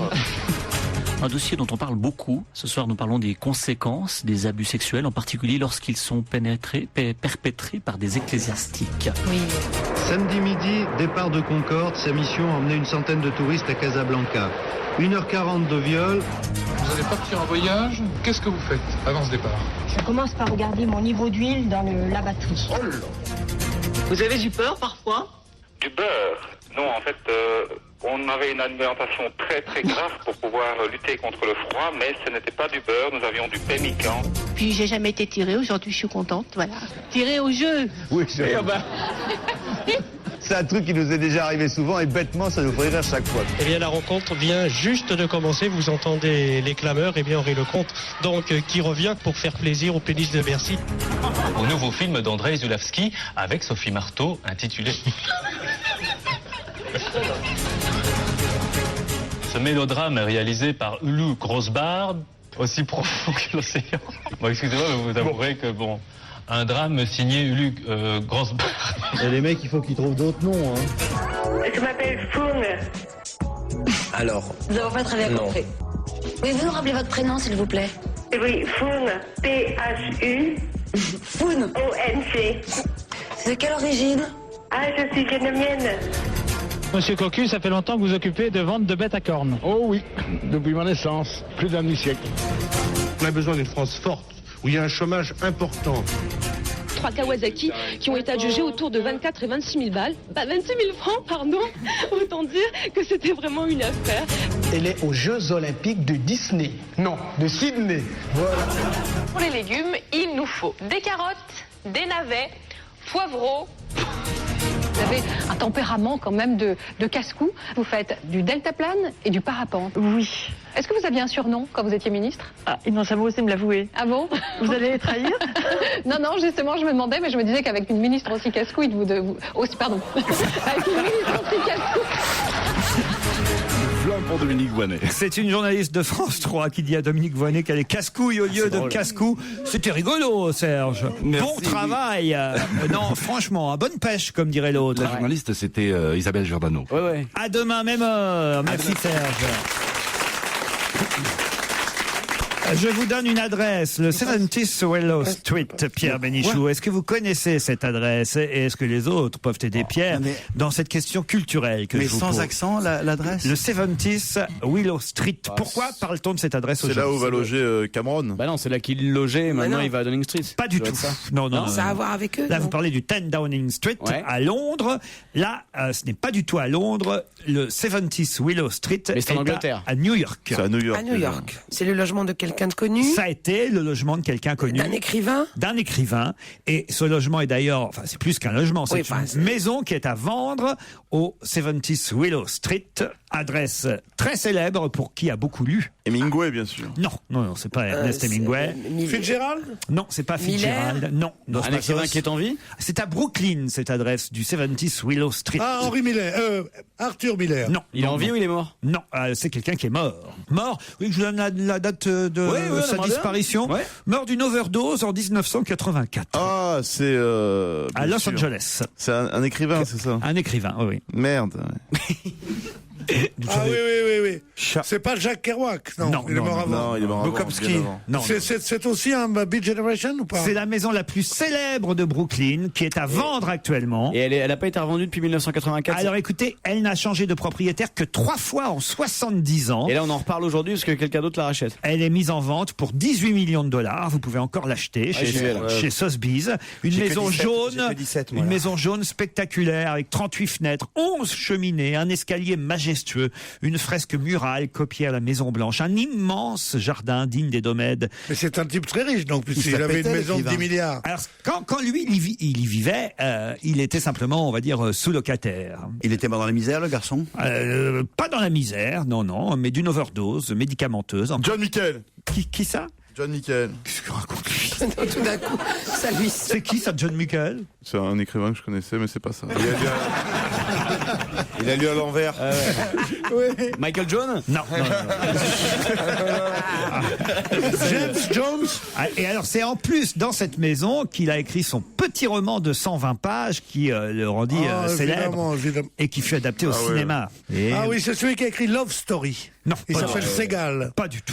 C'est Non, vous confondez avec Ségaillé. Ségaillé. Ouais, ça n'a rien à voir. C'est un écrivain à succès quand même. Ah bah oui, quand même. Lui est américain. Il y a 2 livres au moins qu'on peut citer de lui. Il est américain, lui. Alors lui, un petit livre de 120 pages. Ah, ouais. C'est pas cet auteur qui faisait l'émission Frou là Christine Bravo. Christine Bravo. Non, mais c'est un des auteurs préférés de Christine, avec Hemingway justement. Il est noir? Non. Faulkner. Il y a même eu, je vais vous dire, il y a même eu un film sur sa vie. Il y a même pas, allez, on va dire 4-5 ans. C'est ni Hemingway ni Faulkner. Non. Ah, c'est. Eh oui. Oui, Eh oui. Et j'ose pas vous dire que vous l'avez dans la bouche parce qu'évidemment. Bah non. Bruno Gassio? Mais non. Qu'est-ce qu'ils sont cons alors? Pourquoi vous l'avez dans Non, la justement, bouche Bruno Gassio, il en a pas utilisé. Truman Capote. Voilà. Truman Capote. J'y étais. Ah, tu m'as troublé, toi. Truman Capote, Pierre, enfin voyons. Eh oui, le petit livre, c'est Breakfast at Tiffany's. Exactement. Petit déjeuner chez Tiffany, joué par Audrey Hepburn, l'adaptation cinématographique. Évidemment, et puis alors... Après, celui qui a fait son grand succès, c'est Cool Blood. In Cool Blood, c'est-à-dire de sang-froid. De sang-froid, premier roman, on va dire, réaliste, et qui a révolutionné la littérature. Ben, ça m'égaye pas de ne pas avoir trouvé. Ah ben, oui, tu aurais pu trouver, Pierre. Vous auriez dû. Hein. Et au départ, lui, il était simplement logé dans une pièce de cette maison, mais il faisait des fêtes mémorables dès que le propriétaire se tirait de cet endroit. Truman Capote, qui est devenu ensuite un mondain, un dandy. Le succès lui a fait perdre la tête, on va dire. C'était un mondain d'abord. Oui. Il a commencé comme mondain, tout le monde disait ouais, c'est un mondain qui a écrit un petit bouquin. Une fois qu'il est devenu très célèbre, il était un peu moins mondain. Et il a fait son grand livre, qui était un travail énorme, qui était cette enquête, sa première non-fiction novel, ça veut dire roman qui n'est pas de la fiction, c'est-à-dire un roman, mais à propos d'une réalité, sur ce triple meurtre qu'il avait eu en Alabama, ou je sais pas où. De sang-froid, In Cold Blood, comme vous l'avez très bien dit en version originale, cher Pierre. In Cool Blood, pas Cold Blood. Qu'est-ce que vous avez dit? In Cool Blood. De sang-froid, voilà. Achetez-le en version française. Il a ouvert la porte à toute la nouvelle génération des journalistes écrivains américains comme Tom Wolfe et tout ça. Et dans Le Figaro aujourd'hui, Adèle Smith, qui est la correspondante du Figaro à New York, raconte donc que cette célèbre maison où il a écrit Petit déjeuner chez Tiffany est en vente actuellement pour 18 millions de dollars. C'est énorme, 18 millions de dollars. Alors, mais attention, il y a une vue imprenable sur Manhattan, hein, depuis Brooklyn, 38 fenêtres, 11 cheminées, quand même bon, voilà. Ça fait du boulot en ménage. Et il a quitté d'ailleurs cette maison tout de suite après le succès de sang-froid, où il est allé vivre à l'hôtel Plaza dans Manhattan. Et là, c'est là où, évidemment, la débauche a commencé, Pierre. Hein. Est-ce qu'on raconte bien la vie? Un peu de culture dans cette émission de temps en temps. Fait pas de mal, vous voyez. Non, je crois qu'il était dans la débauche toute sa vie et qu'au contraire, au plus il est devenu riche et célèbre, moins il a été débauché. C'était un des premiers à faire son coming out et à s'avouer homosexuel. Il disait, je suis homosexuel et très laid. Très laid, on le voyait, et homosexuel, personne n'avait envie de le savoir tellement. Et c'était un type extraordinairement sophistiqué. Il a inventé toute la sophistication des années Jackie Kennedy et tout ça, voilà. Et en tout cas, vous pourrez désormais retenir cette adresse, 70 Willow Street, à Brooklyn, l'adresse de Truman Capote. On se retrouve avec d'autres questions dans un instant. On va gêner se poursuit sur Europe 1 avec Laurent Ruquier. Aujourd'hui, Jérémy Michalak, Titoff, Fabrice Eboué, Pierre Bénichou, la seule fille mais pas des moindres, Michel Bernier, et puis Jérôme Bonaldi qui va nous montrer ses trucs et astuces. Europe 1, on va se gêner. Quoi de neuf, Jérôme? Quoi de neuf, Jérôme? Jérôme Bonaldi, qu'est-ce que vous nous avez apporté? Il réclame un micro, on va lui donner un micro. Il a l'air triste. Il a l'air triste. Je voudrais te montrer ça. C'est un aspirateur, le plus beau et le plus magique des aspirateurs. Ah, il aspire tout seul. Ouais, il aspire il est génial. C'est le robot qui se balade. Ouais, mais on l'a déjà vu cet aspirateur. Non, vous avez vu la première, la deuxième, la troisième, la quatrième version. Celui-là, c'est le dernier né de chez Samsung. Il a quand même vachement de trucs. Il a plein de palpeurs partout. Il repère. J'aime ça. Il calcule lui-même et il enregistre lui-même le plan de votre appartement. On voit la télé. Excuse-moi, mais est-ce qu'il aspire? Évidemment, il aspire même les coins, il aspire les bords, il fait le truc des peintres. Il est génial, il ça, se tourne pas dans les escaliers, il tourne par-dessus les chaises, même quand tu changes. Il y a plusieurs l'emplacement de tes chaises. vitesses. Il y a plusieurs vitesses. Et- Il aspire surtout à changer de boulot. Non. Mais il y a un autre avantage, c'est que dès qu'il a commencé en panne de batterie, hop, il retrouve tout seul sa base. La prise? Il retrouve la prise tout Il se seul. met la prise tout seul et tout. Il se branche tout seul, hop, et dès qu'il a chargé, il reprend le boulot là où il l'avait laissé. Oh, mais qu'est-ce que c'est que cette histoire-là qu'on fait? C'est un robot. Il a les petites caméras intégrées. Combien il coûte? Il a des caméras, c'est-à-dire qu'il vous filme pendant que vous aspirez. Vous pouvez, ouais. Il n'est pas encore sur Wi-Fi, mais Il n'y a ça pas peut encore la servir. télé, l'aspirateur avec la télé. Il ça bouge, serait il génial. regarde, il est quand même vraiment bien. Parce que non seulement il aspire, mais il a des petites brossettes sur le côté. il attaque Voilà, Fabrice. tu sais, comme un balai. Oh, il se dirige vers Daniel, qui a quand même 90 ans et des poussières. Mais il reconnaît Tu l'odeur. peux le programmer quand t'es pas là. En gros, tu t'en vas. Et hop, pendant ce temps-là, il fait tout seul. le Jusque-là, ménage. on disait con comme un balai, maintenant on dit intelligent comme un aspirateur. C'est le dernier des Samsung et il est vrai, enfin des aspirateurs comme ça. Et celui-là est vraiment très très différent des autres. Tu le branches une fois pour toutes, tu le ranges dans le KGB, il va sortir du KGB, il peut même pousser la Il porte. sait ouvrir la. Si tu fermes la Non, clé, il quand même ouvre et pas. tout. Non, mais il peut pousser la porte. Il peut pousser la porte. Est-ce qu'on peut monter dessus et se promener avec lui? Ça fait peur aux chiens, c'est assez rigolo. Mais si tu marches dessus comme il est très Ça fait solide. peur aux chiens. Bah Mais oui. les chiens, ils si aiment le pas chien- avoir cette- si vous laissez votre chien tout seul. Remarquez, moi, mon chien, il fait aspirateur, pour tout dire. Ah ouais. Ah bah oui, il mange toutes les miettes qui tombent par terre et tout ça. Donc, pratique, ouais. pas besoin d'aspirateur. Mais chez moi. il récupère pas lui-même ses poils Oui, quand mais même. sauf que ça aspire alors. Ça, c'est vrai. Il il faut faudrait. de le sortir. Ah oui, oui. Non, mais il aspire. Moi, Didi qui filme pendant qu'on aspire, moi je préférais un appareil qui m'aspire pendant que je filme.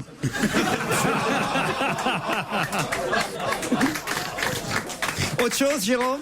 Alors, imaginez, je suis professeur ou Einstein. Non, on peut pas. Non, ça, on peut pas. Mais non, Bon. ça, à l'impossible, il est tenu. J'ai dans les mains un feutre, un petit peu plus gros que les autres feutres, et là, sur le mur, un paperboard, enfin un tableau papier. Du papier blanc, du papier D'accord, blanc. papier blanc.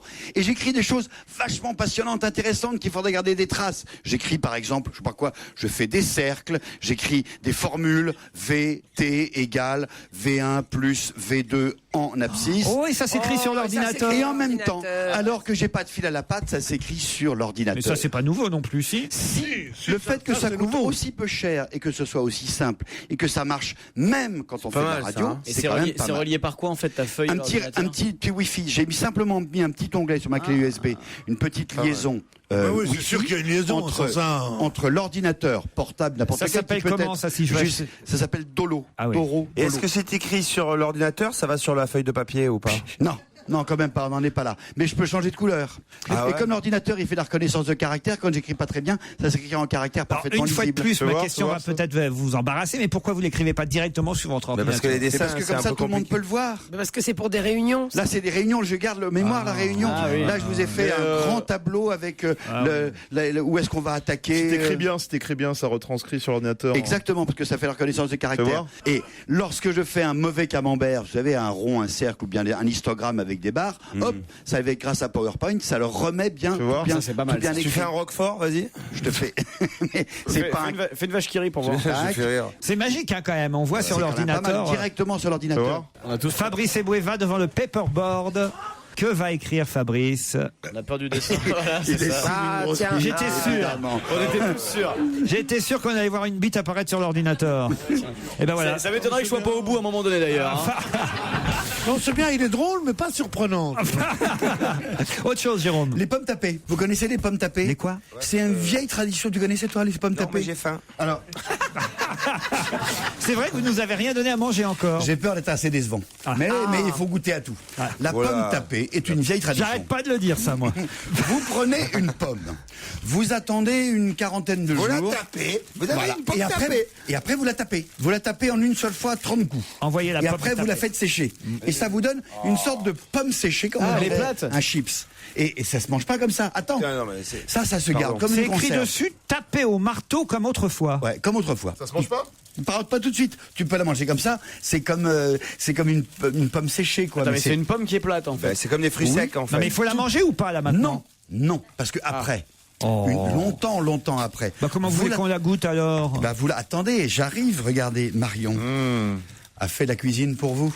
Vous prenez cette pomme tapée, qui est toute petite, toute séchée. D'accord. Vous la mettez ensuite dans du cidre. Je suis en train de lire, faire mijoter à couvert une petite heure pour manger une malheureuse petite pomme tapée. Non, mais manger comme ça, c'est bon. Dans un plat à côté, tu prends des boudins. Et ça dépend. Marion a mis un peu de tout. Qui est Marion ? Marion, c'est une formidable. Oh putain, il y a du cognac là dans cette Voilà, il y en a. vas-y, cognac. Ah, Pierre, ça réveille Pierre. D'un seul coup, il a entendu cognac, paf. Non, mais mange celle-là. Ah non, c'est pas possible ça. Ça mange vous... pas ça, tu vas manger. C'est tout bête. Et il faut manger la pomme, l'accompagnement. La bonne question, c'est qui est Marion ? Il a raison, Eboué. Qui est Marion ? Encore une nouvelle maîtresse ? Non, c'est une assistante formidable. c'est ce qu'on dit. La première fois qu'on la voit. C'est une réfugiée de. Elles font quoi les autres ? Celles d'avant, elles se suicident, elles disparaissent. Le petit japonais est toujours dans la cave. Hein. C'est bizarre, ça. Vous nous apportez une assistante à chaque fois différente. C'est bien, mais on se demande pourquoi. Voilà. La pomme tapée. C'est bon comme ça, la santé. Autre chose. En éclairage, il sort des choses vachement bien. D'abord, des LED, vous savez, les diodes électroluminescentes. Je vous rappelle que c'est pour le moment pas encore top génial, mais c'est vraiment l'éclairage de l'avenir, because ça fait beaucoup de lumière, parce que ça fait beaucoup de lumière pour très peu de puissance électrique. Là, par exemple, vous avez une ampoule que vous pouvez brancher, visser, à baïonnette, 2 watts vraiment utilisés, 35 watts de lumière, correspondant à ce qu'on avait en connaissance avant avec 35 watts. Il n'y a rien à manger. Et ça, tu le manges avec quoi ? Ça se mange pas. Tu prends je peux la brancher où je veux. 2. Est-ce que tu peux brancher ça là ? Regarde la puissance. Donne-moi un biscuit d'abord. Ah, ça fait un spot carrément. Ça fait carrément un spot. Ah oui. On atteint. Alors, autre chose. Vous avez besoin dans votre bibliothèque de rajouter un petit peu d'éclairage d'appoint. Ah oui. Regardez, on dirait un ruban, un mètre ruban. Vous le défilez, vous le tirez comme ceci, et hop, en fait, ce sont des diodes. Ah, ça s'appelle des comment petites ça ? diodes avec une partie autocollante. Si je veux acheter ça s'appelle comment ? Xanlite. Comment ça s'appelle ça ? Comme un ruban. Je prends une paire de ciseaux, je mets ça où je veux, derrière à la longueur que je veux, je coupe ici, attendez, hop, je mets bien ici, clac. Ensuite, j'ai plus qu'à la brancher et ça me fait des petites lumières. Et tu la branches comment ? Je la branche comment ? Avec les petits interrupteurs qui sont mis ici, que je branche. Le truc est tout petit, sur l'interrupteur, il est énorme. Normalement, j'ai une prise électrique, mais là, en 95, le groupe de pop allemand chantait Lemon Tree. Fool's Garden. Fool's Garden, vous l'avez reconnu, c'est sur Europe 1. Comme promis sur Europe 1, c'est la suite d'On va gêner avec Laurent Ruquier. Quand on parle cinéma, on appelle Pampan. Europe 1, on va se gêner. Ciné. Motro. Pampan. Peut-être est-elle déjà en train de se faire bronzer sur la croisette. Qui sait ? Bonjour Monique Pantel. Bonjour, j'ai froid, je me gèle, il n'y a pas d'eau chez moi. Aïe, aïe, aïe. Vous sentez pas l'odeur ? Ah, d'ici oui. Oui. Ah oui, oui. On va t'envoyer l'aspirateur. Ça sent la pomme tapée. C'est exactement ça. Pas de peau pour le plus grand festival du monde. Eh oui. Les plages de Cannes sont toutes mouscouillées après la tempête. Le film qui fait l'ouverture ce soir et qui sort aujourd'hui partout est Mont du Genou. Aïe, aïe, aïe, c'est un film repas, Robin des Bois. Mais je sais, oui. Eh oui. En plus, je viens pas cette année. Aïe. En revanche, il y a plein de polémiques. Bon, alors, Robin des Bois, d'abord, vous l'avez vu avant les autres. Ah ben évidemment. Racontez-nous. C'est avec Russell Crowe, enfin vous savez, Kate Blanchett, Léa Seydoux, Mac Rontido. C'est beau, mais c'est long. Très long. Trop long. En 1299, j'étais même pas né, l'écuyer Richard Loncrin rentre d'Angleterre après la mort de son roi Richard Cœur de Lion. Du coup, il se fait appeler Robin des Bois. C'est Russell Crowe, toujours sexy mais bien grassouillé. Ah, quand même, un Robin des Bois grassouillé, alors. Ah oui, il est sexy, vraiment sexy. Mais bon, il est gras. Il a une manie, il tire des flèches sans arrêt. Eh ben, c'est normal, c'est Robin des Bois. C'est son boulot. Hein. Et il ramène à son père, Max von Sydow, que j'adore toujours, l'épée de son fils mort au combat. Du coup, le papa malin, qui prévoit le pire, demande à Robin de prendre la place de son fils, y compris dans le lit de sa bru, la sublime Kate Blanchett. Bon, c'est pas si mal quand même, hein. Non, c'est plutôt rigolo, si j'avais voulu le faire vraiment rigolo. Entre deux coups de flèche, le petit Richard sauve le royaume d'Angleterre des ignobles Français qui veulent les envahir. Ils sont français. C'est des salauds, les Français, dans le film. Dans le film. Mais il y a même le débarquement, exactement comme en 1944. Vous pensez que ça va être bien accueilli ce soir à Cannes? Je me le demande. Mais c'est gonflé. Moi, j'aime assez plutôt parce que c'est marrant, c'est gonflé. C'est hors compétition, de toute façon. Oui, ils ont été prudents. Alors, il y a un film plutôt marrant, apparemment, qui sort cette semaine. C'est Crazy Night avec Steve Carell, qui devient le spécialiste du genre. Ah, moi, j'adore ça. Ah oui? Ah, mais j'adore. Phil et Claire, ils en ont marre de la routine de leur vie. Ils décident carrément d'aller dîner dans un des restos les plus branchés de New York. Il y a la queue à l'entrée. Ils n'ont pas réservé. Alors, sur un coup d'audace, ils se font passer pour les Triple Horn, qui ont réservé eux. Et les petits Carell, là, sont ravis, mais pas longtemps. Parce qu'en fait, les Triple Horn sont menacés par des gangsters qui veulent leur faire la peau. Bref, Steve Carell et Tina Fey, qui jouent, sont irrésistibles en fuyards. Ils font des pieds des mêmes bien plus, c'est un peu salace par moment. Pour échapper aux tueurs, c'est très délirant, marrant et même un peu vulgaire. C'est aussi avec Mark Wahlberg et Mark Ruffalo. Donc, il y a un joli casting quand même. Mais c'est très mignon, je trouve que c'est très mignon. Crazy Night. Et puis alors, un opéra est sorti aujourd'hui dans les salles de cinéma, Don Giovanni. Mais je crois qu'il n'y a pas, je l'ai pas vu. Je voulais le voir. Et puis mes voisines qui l'ont vu en DVD ont mis 2 et 3 étoiles et demie. J'ai trouvé que c'était beaucoup. Et il y a un critique. C'est-à-dire que c'est un quartier que de chroniqueurs de cinéma? Vous êtes. C'est une maison. C'est vrai, c'est bizarre ça, ce que vous me dites là. Mais j'ai pas eu envie parce que c'est. Bon, j'aime Mozart, alors je me suis dit quand même. Un critique a écrit qu'il a mis moins 1 étoile et il a dit manque de moyens d'inspiration. Alors moi, j'y suis pas allé. Je vous dis ça pour dire quelque chose, parce que j'ai pas assez de films ce mois-ci là. Alors, attendez, évidemment, il n'y a pas beaucoup de films qui sortent dans les salles au niveau national parce que les films sont à Cannes, évidemment. Et hélas, c'est toujours le même problème. Les films qu'on présente à Cannes, hormis le film, évidemment, de la cérémonie d'ouverture Robin des Bois, les films qu'on présente là-bas ne sortent pas forcément en même temps. Et non, c'est con. Je trouve ça complètement con. C'est l'éternel problème. Il faut parfois attendre novembre, décembre pour voir un film. Oui, même quelquefois, il y en a qui sortent pas. Parfois aussi. Oui, évidemment. Freddy, vous l'avez vu, Freddy, les griffes de la nuit? J'aurais voulu le voir, on me l'a pas montré. Ça, j'aurais voulu. C'est tout ce que j'aime, moi. On devrait se faire une soirée à tous. Ça fait peur. Oui, justement. À hurler, c'est bon de crier. On se met dans un appart. Vous aimez ça, vous aussi, Titoff?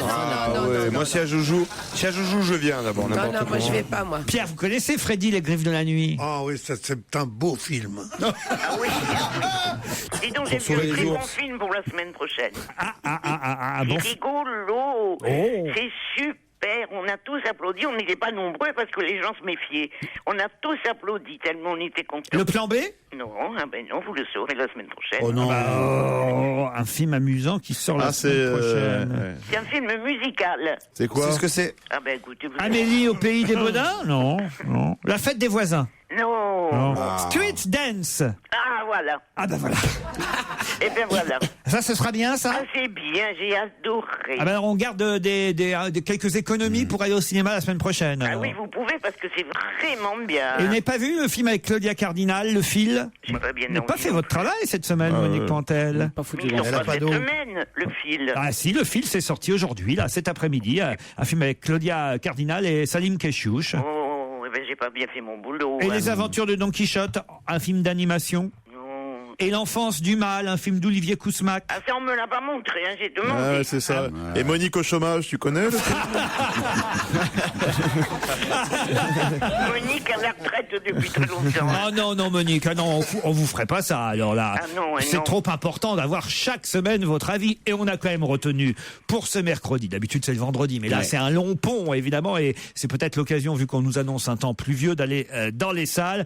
Allez donc voir Robin des Bois si vous aimez les films, j'allais dire de cap et d'épée, de flèche et de cap, on va dire. Et Crazy Night, pour s'amuser, on s'amuse vraiment avec Crazy Night? Oh oui, alors, c'est vraiment. C'est un peu cochon, c'est bien. Alors on vous embrasse, Monique. Dites-moi, je pars pour l'ascension. Ah oui? Je vais faire l'ascension de la colline, c'est ma sœur Janine. Ah, très bien. Voilà. C'est un court-métrage, un long-métrage, c'est quoi? Oh, ça va être un long-métrage, quand même, oui. Quelle colline vous escaladez avec Janine? C'est sa colline à elle est en bas d'une grande colline. Ah oui? La colline de Janine. Et voilà. Bon, vous embrasserez Janine pour nous. C'était important de le signaler, j'imagine, Monique. Oui, parce qu'elle va écouter, elle écoute. Alors donc, vous voyez. C'est pour la prévenir que vous On embrasse Janine, c'est votre cousine, elle est plus âgée, plus jeune? Elle a 14 4 ans de plus. Monique. Bonne fête. Oui, on vous laisse parce qu'on a notre invité mystère, invité d'honneur qui vient d'arriver dans la loge. Vous C'est savez... quelqu'un qui m'aime, je suis sûr. Ah, il y a des chances, hein. J'en dis pas plus. Je ne sais pas qui c'est, mais vous avez des invités qui m'aiment. Eh ben, bien sûr, et nous aussi. Et on vous retrouvera la semaine prochaine et dans quelques instants après les titres. Il s'agit pour tous de deviner qui est notre invité d'honneur. Suspense, à tout de suite, Laurent. Europe 1, on va se gêner. Mais qui se cache aujourd'hui dans la loge d'honneur? Bonjour invité. Bonjour. La voix est parfaitement déformée, vous nous entendez bien et mes camarades vont vous poser quelques questions auxquelles, attention, vous ne répondrez que par oui ou par non. Non, dites surtout pas trop. C'est parti. Vous êtes un humain? J'essaye. Est-ce que vous êtes une Française de souche? Est-ce que déjà vous êtes une femme? Ouais. Vous êtes un homme, donc. Oui. Un vrai.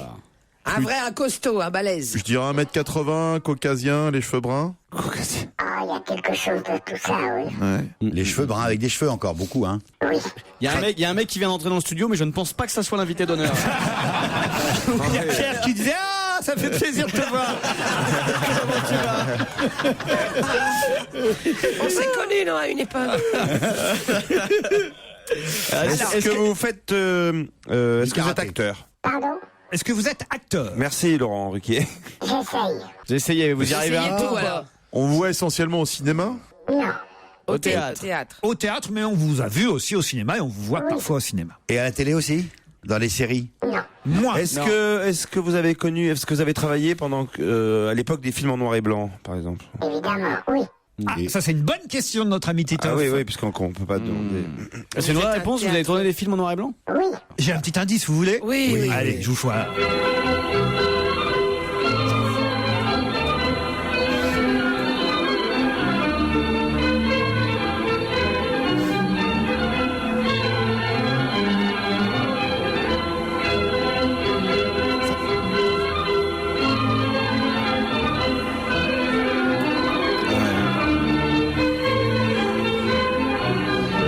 Je sens que ça aide beaucoup Fabrice Eboué, hein, Fabrice. Petite question pour être sûr. C'est juste pour confirmer. Avez-vous eu la chance ou l'honneur de tourner avec Paul Prébois? Oui. Ouais. Ça alors, je sais pas dans quel film, il nous le dira tout à l'heure. À qui pensez-vous, Fabrice Eboué? Non, je veux pas tout de suite. Non, faut faire durer le jeu. Donc, Est-ce que vous avez tourné avec Galabru? Oui. Oui. On peut dire que vous avez tourné quasiment avec tous les comédiens. Hein. Oui, donc vous avez fait du cinéma quand même, alors. Oui. Ouais, mais est-ce que vous avez fait un film précisément avec Max Pécasse? Non. Ah bon. Et Dorcel? Non. Mais vous êtes dans le genre un second rôle génial qu'on voit partout? Non. Vous avez eu des premiers rôles Notre aussi. invité a été parfois premier rôle, parfois deuxième d'accord. rôle, mais parfois premier rôle. Est-ce qu'au théâtre, vous avez fait des one-man shows? Vous avez fait partie de la troupe du Splendide? Hélas, non. Hélas, non. Et Ah, au ouais, théâtre, c'était plutôt du boulevard? Je peux répondre à votre place, non. Plutôt pas du boulevard, même s'il y en a peut-être eu, mais enfin, c'est pas pour ça qu'on vous connaît, vous êtes d'accord? Oui. Des films comiques? Vous avez fait des films comiques? Vous avez joué dans Camping? Non. Pierre Bénichou. Vous êtes plutôt un acteur connu pour sa légèreté, pour son abattage ou pour sa profondeur? Je me flatte. On dirait qu'il parle d'une valise, tu sais. Est-ce que vous êtes Patrick Delcé? Pas mal. Alors attendez, là, vous répondez quoi? Plutôt profondeur? Qu'est-ce qu'on dit? Oui, vous avez des roulettes Je peux répondre n'importe quoi, on vous en tiendra pas rigueur, hein, vraiment là. Qu'est-ce que vous répondez à Pierre Bénichou? Salut. Bonjour. Ça va? Ah, vous vous connaissez personnellement avec Pierre? Oui. Oui. On n'en dit pas plus, on se retrouve après la pub. 18h08 sur Europe 1, c'est l'heure de retourner du côté de la loge d'honneur où l'invité mystère est toujours là mais n'a pas encore été trouvé par les complices de Laurent qui cherche. Ça devrait pas tarder quand même. Europe 1, on va se gêner. Un invité caché dans une loge. C'est le moment de la loge d'honneur. Qui est donc notre invité aujourd'hui, qui en plus connaît Pierre Bénichou, et ça à chaque fois en plus ça le met en rage, Pierre. Parce Qui a fait du noir et blanc. Alors, Et normalement, à un moment, Pierre va dire ah, on était ensemble samedi soir chez moi ou un truc comme ça, si tu veux. C'est là, il va dire. Est-ce que vous aimez beaucoup les animaux? attendez, je vais peut-être faire un petit résumé quand même. Pierre, pour ceux qui nous rejoindraient, notre invité est comédien, acteur, même si c'est pas forcément sa seule activité. plutôt au théâtre, mais aussi une grande filmographie déjà, des premiers, des deuxièmes rôles, plutôt pas des comédies, mais ça lui est arrivé aussi. Voilà peut-être pourquoi il a croisé une fois Paul Prébois, mais ça n'a pas pour autant mis sur une bonne piste notre ami Fabrice Eboué, qui fait semblant de savoir la réponse depuis tout à l'heure et qui n'en sait strictement rien. Pierre, c'est à vous. Est-ce que vous avez un animal préféré? Oui. Est-ce que cet animal serait plutôt un cheval? Non. À qui pensiez-vous, Pierre? Pensez à Jean Rochefort. À Jean Rochefort, c'est pas bête, mais c'est pas ça. Oh, c'est pas bête, ça, merci de me le préciser. Est-ce que vous faites autre chose à part du cinéma, du théâtre, genre vous êtes chanteur? Non. Non. Vous écrivez des bouquins? Oui. Et des bouquins spécialisés dans genre le jardinage? Ouais, c'était Bonaldi. Non. C'est des romans? Non plus. Vous avez publié, mais on peut pas dire que vous soyez connu non plus pour vos livres. Et plusieurs livres de poche. Plusieurs livres tout de même. Un deuxième indice. Vous avez fini premier du classement des chiens préférés des Français. C'est Mabrouk. Non. Est-ce que lors de vos films, vous aviez une cicatrice? Oui. De vos premiers films? Oui. Ah, moi, je l'ai trouvé. Oui, c'est ça, d'accord. Oui, je sais. Est-ce que quand vous montez des pièces de théâtre, par exemple, vraiment, c'est dans des toutes petites salles, avec juste, mettons, une cinquantaine de personnes qui peuvent assister au spectacle? C'est tout ça. Vous avez fait des réunions dans des très très grands endroits. Des spectacles interactifs. Oui. Est-ce que vous avez une réplique déjà qui est célèbre pour moi et qui est « Je reviens spécial des États pour te voir ». Non, je sais pas. Vous disiez ça à Roger Hanin? Non. Bon, alors, donc vous n'êtes pas Robert Hossein? Si. Bah, si. Ah bah oui. Ah oui, on l'a trouvé. Oui, Bien sûr. Pierre, vous avez trouvé? C'est pas Robert possible. Hossein? Oh, C'est Robert Hossein qui va nous rejoindre. Robert Hossein qui rentre dans le studio. Alors, je dois expliquer qu'évidemment, derrière la vitre seront fusillés et le réalisateur de cette émission, François Renucci, et le technicien Nicolas, car ils ont inversé le cinquième indice avec le deuxième indice. Alors, évidemment, la musique du professionnel est arrivée un peu vite, on va dire. Et évidemment, voilà pourquoi vous avez été si rapidement mis sur la piste, parce que cette musique-là et ce film-là, évidemment, tout le monde s'en souvient, Robert. Le professionnel. Eh oui, c'était trop facile, beaucoup trop facile. Non, mais je n'avais pas de cicatrice dans le professionnel. Ah non. Mais c'est pour vérifier, évidemment, que Titoff a demandé si vous aviez eu une cicatrice. C'est d'Angélique, évidemment. Et évidemment. Et d'ailleurs, pour Angélique, on avait l'indice numéro 4.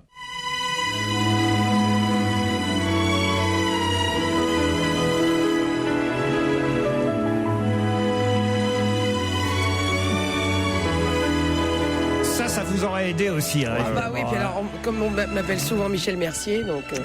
C'est vrai, on vous appelle Michel Mercier? Tout le temps, c'est à cause du nom, c'est pas à cause du physique. J'avais aussi comme indice, je n'ai pas eu le temps de vous le diffuser, évidemment, avec cette malencontreuse erreur, l'indice numéro 3. Bénur. Ça vous aurait mis sur la piste, Bénur? Bénur, oui. Ah ouais. Ah oui? Oh oui. Ouais, bah oui. On dit ça maintenant. Oui, bien sûr. C'est un classique. Hein. Alors l'indice numéro 2, en revanche, là, peut-être c'était moins évident, je n'ai pas eu le temps de vous le passer. Hein. Ouais. Pierre? Non, moi je suis nul pour la musique. Robert Hossein, ça vous dit quelque chose cette musique?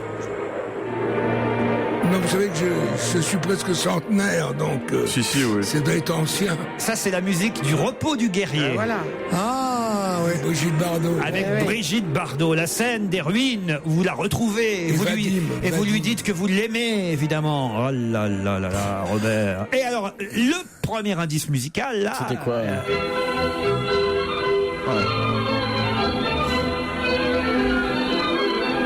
Est-ce que ça vous dit quelque chose, Robert Hossein? La musique est sublime, mais je ne me rappelle plus. C'est l'ancienne hymne iranien. Et alors? Pourquoi, à votre avis?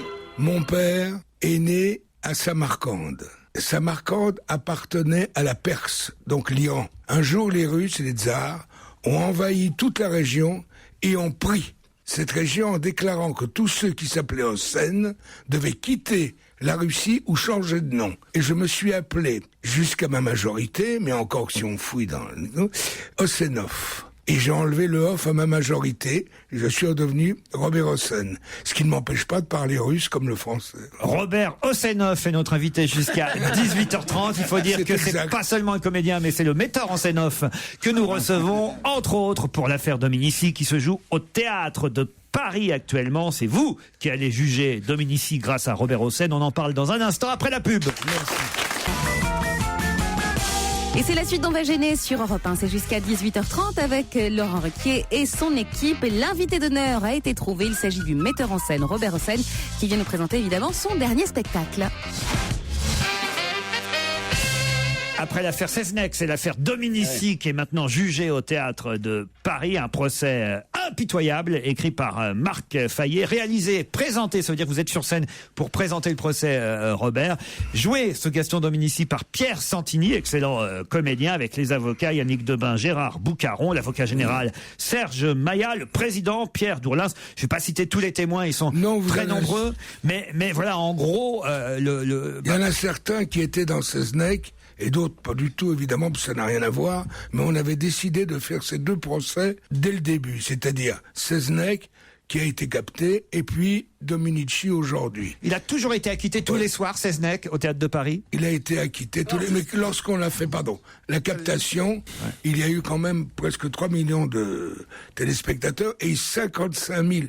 Ça a été à 92% acquitté. Alors justement, ce que je trouve... Innocent. Je trouve courageux dans le choix de Dominici, c'est que les deux procès, enfin je me souviens de deux en tout cas que vous aviez fait, c'était Seznec, dont tout le monde sait que c'est une erreur, enfin la plupart des gens savent que c'est une erreur judiciaire.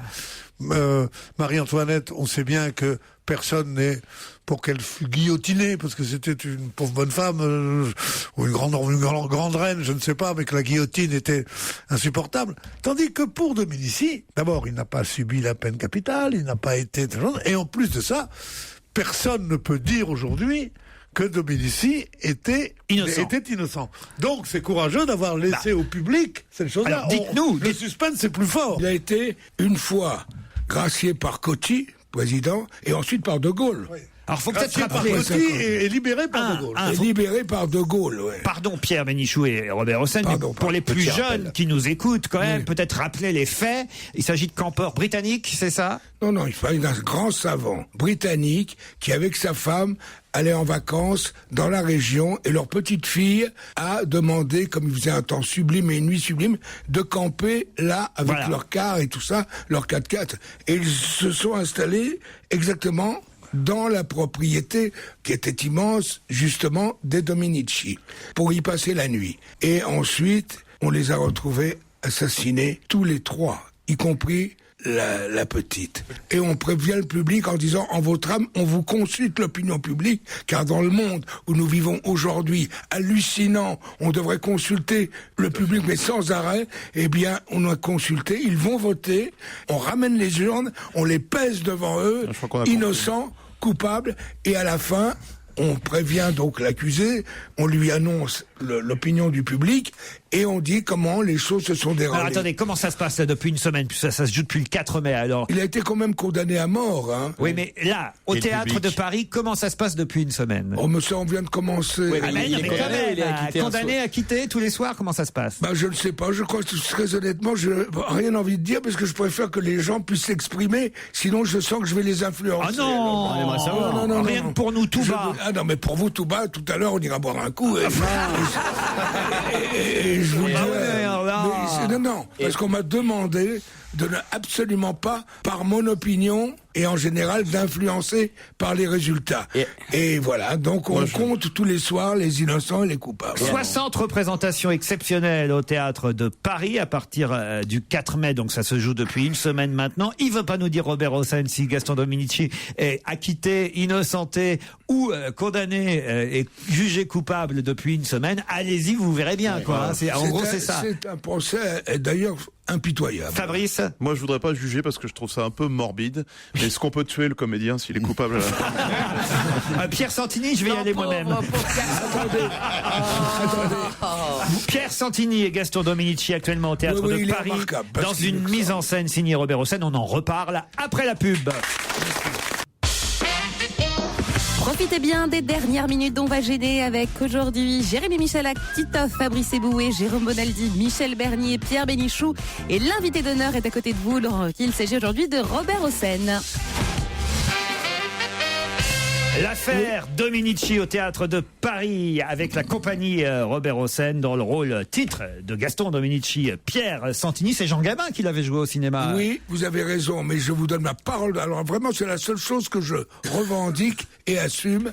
Je n'ai jamais vu de ma vie, je vous raconte pas l'histoire, c'est Dominici, et physiquement, et le visage, la manière d'être, de parler, que c'est absolument ahurissant, car son petit-fils, un des petits-fils, est venu voir le spectacle. Un petit-fils Dominici. Il fallait tout de même l'autorisation des héritiers de la famille. Eh oui. Eh bien, qu'ils ont donné à l'auteur.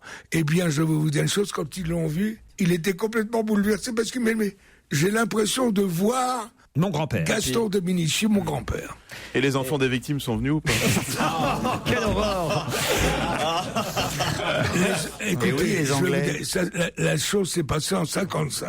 Est-ce que vous savez qu'on a raconté que c'était peut-être une histoire d'espionnage? Exact. Hein, c'est vrai. Et que ce grand savant qui avait inventé des choses pour sauver des millions de gens pour les vitamines, etc., était sœur, etc., a été adulé et tout. Et en effet, on dit qu'il avait peut-être été descendu par les services secrets soviétiques. Et alors, après l'affaire Seznec et l'affaire Dominici, est-ce que vous pouvez nous parler de l'affaire Paul Prébois? On l'a laissé passer celle-ci. Ah oui, c'est vrai. Alors, dans quoi c'était le film avec Paul Prébois? Écoutez, je vais sûrement dire une sottise, mais avec Prébois, j'ai l'impression que c'était peut-être dans Les Misérables que j'ai fait avec Lino Ventura et Michel Bouquet. Et Prébois, magnifique comédien et... Pourquoi vous riez? Je sais bien. C'est toujours marrant les acteurs. Hein. Pourquoi? Moi, immense comédien. On a l'impression qu'il parle de Mounet Sully, tu sais. Évidemment. Sous l'aile de Prébois, nous avons fait. Oui, c'était un bon comédien, Prébois. Tellement les gens dans la merde aujourd'hui. Vous pouvez pas faire un pas sans qu'on entende le oui mais, etc. On vit dans un moment. Surtout là, c'est le pont du oui mais. La moindre des choses, c'est quand même. Vous savez ce que je dis souvent? Le génie, cher maître, c'est 18 heures de travail par jour. Mais le talent, c'est d'en trouver aux autres. En tout cas, grâce à vous, Robert, Pierre a enfin trouvé le nom d'un invité mystère, car jamais il ne trouve... Si, j'avais trouvé aussi qui d'autre? Nicole Croisy. Pascal Obispo. Nicole Croisy, j'en ai trouvé plein. Ah ouais, alors ça va. Mais ça veut pas dire que M. Hossein, c'est pas mieux, hein, mais les autres, j'ai trouvé aussi. Alors, on n'a pas... Paul Prébois, j'étais pas arrivé, il y a que toi qui l'avais trouvé. On n'a pas le droit de dire, évidemment, ce qui se passe depuis une semaine au Théâtre de Paris. Nous, Robert nous a dit, la seule chose qu'on puisse dire, c'est que c'est pas tout à fait comme pour Seznec. Hein. Non. Voilà, on peut dire ça. Il y a plus de surprises. Non. Et puis alors, c'est beaucoup plus, je m'excuse de le dire, c'est un procès d'une énorme violence. Vous faisiez appel vous-même tout à l'heure à ses fils, à lui. Vous faisiez allusion, c'est quand même un procès. C'est un clan, hein. Et vous avez au cours d'assises un clan, femmes et hommes. Et qui joue la sardine? La sardine, c'est sa femme. Oui, celle qu'on appelle la sardine. Extraordinaire aussi, la comédienne qui vient pour, évidemment, le défendre et le soutenir. Là, au Théâtre de Paris, c'est une nouvelle affaire montée par Robert Hossein. L'affaire Ribéry, vous pensez là? Je peux dire un mot là-dessus? Oui. Eh ben, je vais vous dire une chose. D'abord, je ne me permettrai absolument pas de faire des allusions, que j'ai beaucoup, personnellement, d'admiration pour lui en tant que footballeur. Et puisqu'on a le droit de parler ici, et je pense que je suis fou de joie d'apprendre qu'il fera partie de l'équipe du championnat du monde. Et que, etc., il a dû être dans une situation hallucinante. Mais je vais vous dire une chose, aujourd'hui, on voit des choses. Je peux le dire devant tout le monde, j'ai pas honte. Moi, je suis absolument halluciné du sort que l'on fait. Je croyais que vous alliez dire, moi aussi, je suis allé au pute. Moi aussi, je m'attendais à ça. Mais j'y suis, pourquoi? Qui dit que j'y suis allé? Pourquoi? En quoi? Pourquoi? Et Zaya, et dites que c'est Pierre qui vous a contraint d'y aller. Zaya, monté par Robert Hossein. Attendez, j'ai bien joué la putain respectueuse de Sartre pendant très longtemps. Non. L'affaire Domenech ici, au Théâtre de Paris. On peut pas dire un petit mot sur un homme que j'estime. Je vous en prie, Robert. Qui a eu une enfance tragique et qui a été un metteur en scène admirable par ses films et qui en ce moment est humilié. Il s'appelle Polanski. Et je voulais vous le dire parce qu'on n'est pas les seuls. Une nouvelle pétition qui circule, lancée par... on en a fait toujours parler depuis le début, car je trouve que après la jeunesse, la vie, ce qui lui est arrivé au cours de la vie, avoir fait des films sublimes comme Le Pianiste et tout. Vous allez finir ministre de la Justice, Robert Hossein. Surtout qu'il n'est pas dans la liste des 30, il n'est pas sélectionné par Domenech. Non, mais en Suisse, dans son chalet enfermé, alors que... Non, vous avez raison, Robert. Moi aussi, je suis allé au putain. Merde, putain, voilà. Moi, j'y suis jamais. Moi, je vais vous dire. À nous aussi. Et moi, je vais vous dire, j'y suis jamais allé, mais vous m'avez donné envie d'y aller. Moi, je n'ai jamais été, mais je pense que je ne serai jamais. Et le seul qui se confesse pas, c'est Bonaldi, parce que tout le monde le sait. Et j'ai beaucoup de respect pour ces femmes. Bon, allez, on y va tous ensemble. Allez, c'est parti. Moi, d'ailleurs, je n'y vais que par respect. L'affaire Dominici au théâtre de Paris, montée par Robert Hossein. Il est sur scène, Robert, pour présenter le procès. Gaston Dominici est joué par Pierre Santini. C'est tous les soirs au théâtre de Paris à 20h30, le samedi à 16h30, le dimanche à 15h30. Merci Robert. Merci à vous. À demain 16h. Sur Europe 1, bien entendu, demain ce sera le meilleur d'On va gêner. Soyez au rendez-vous.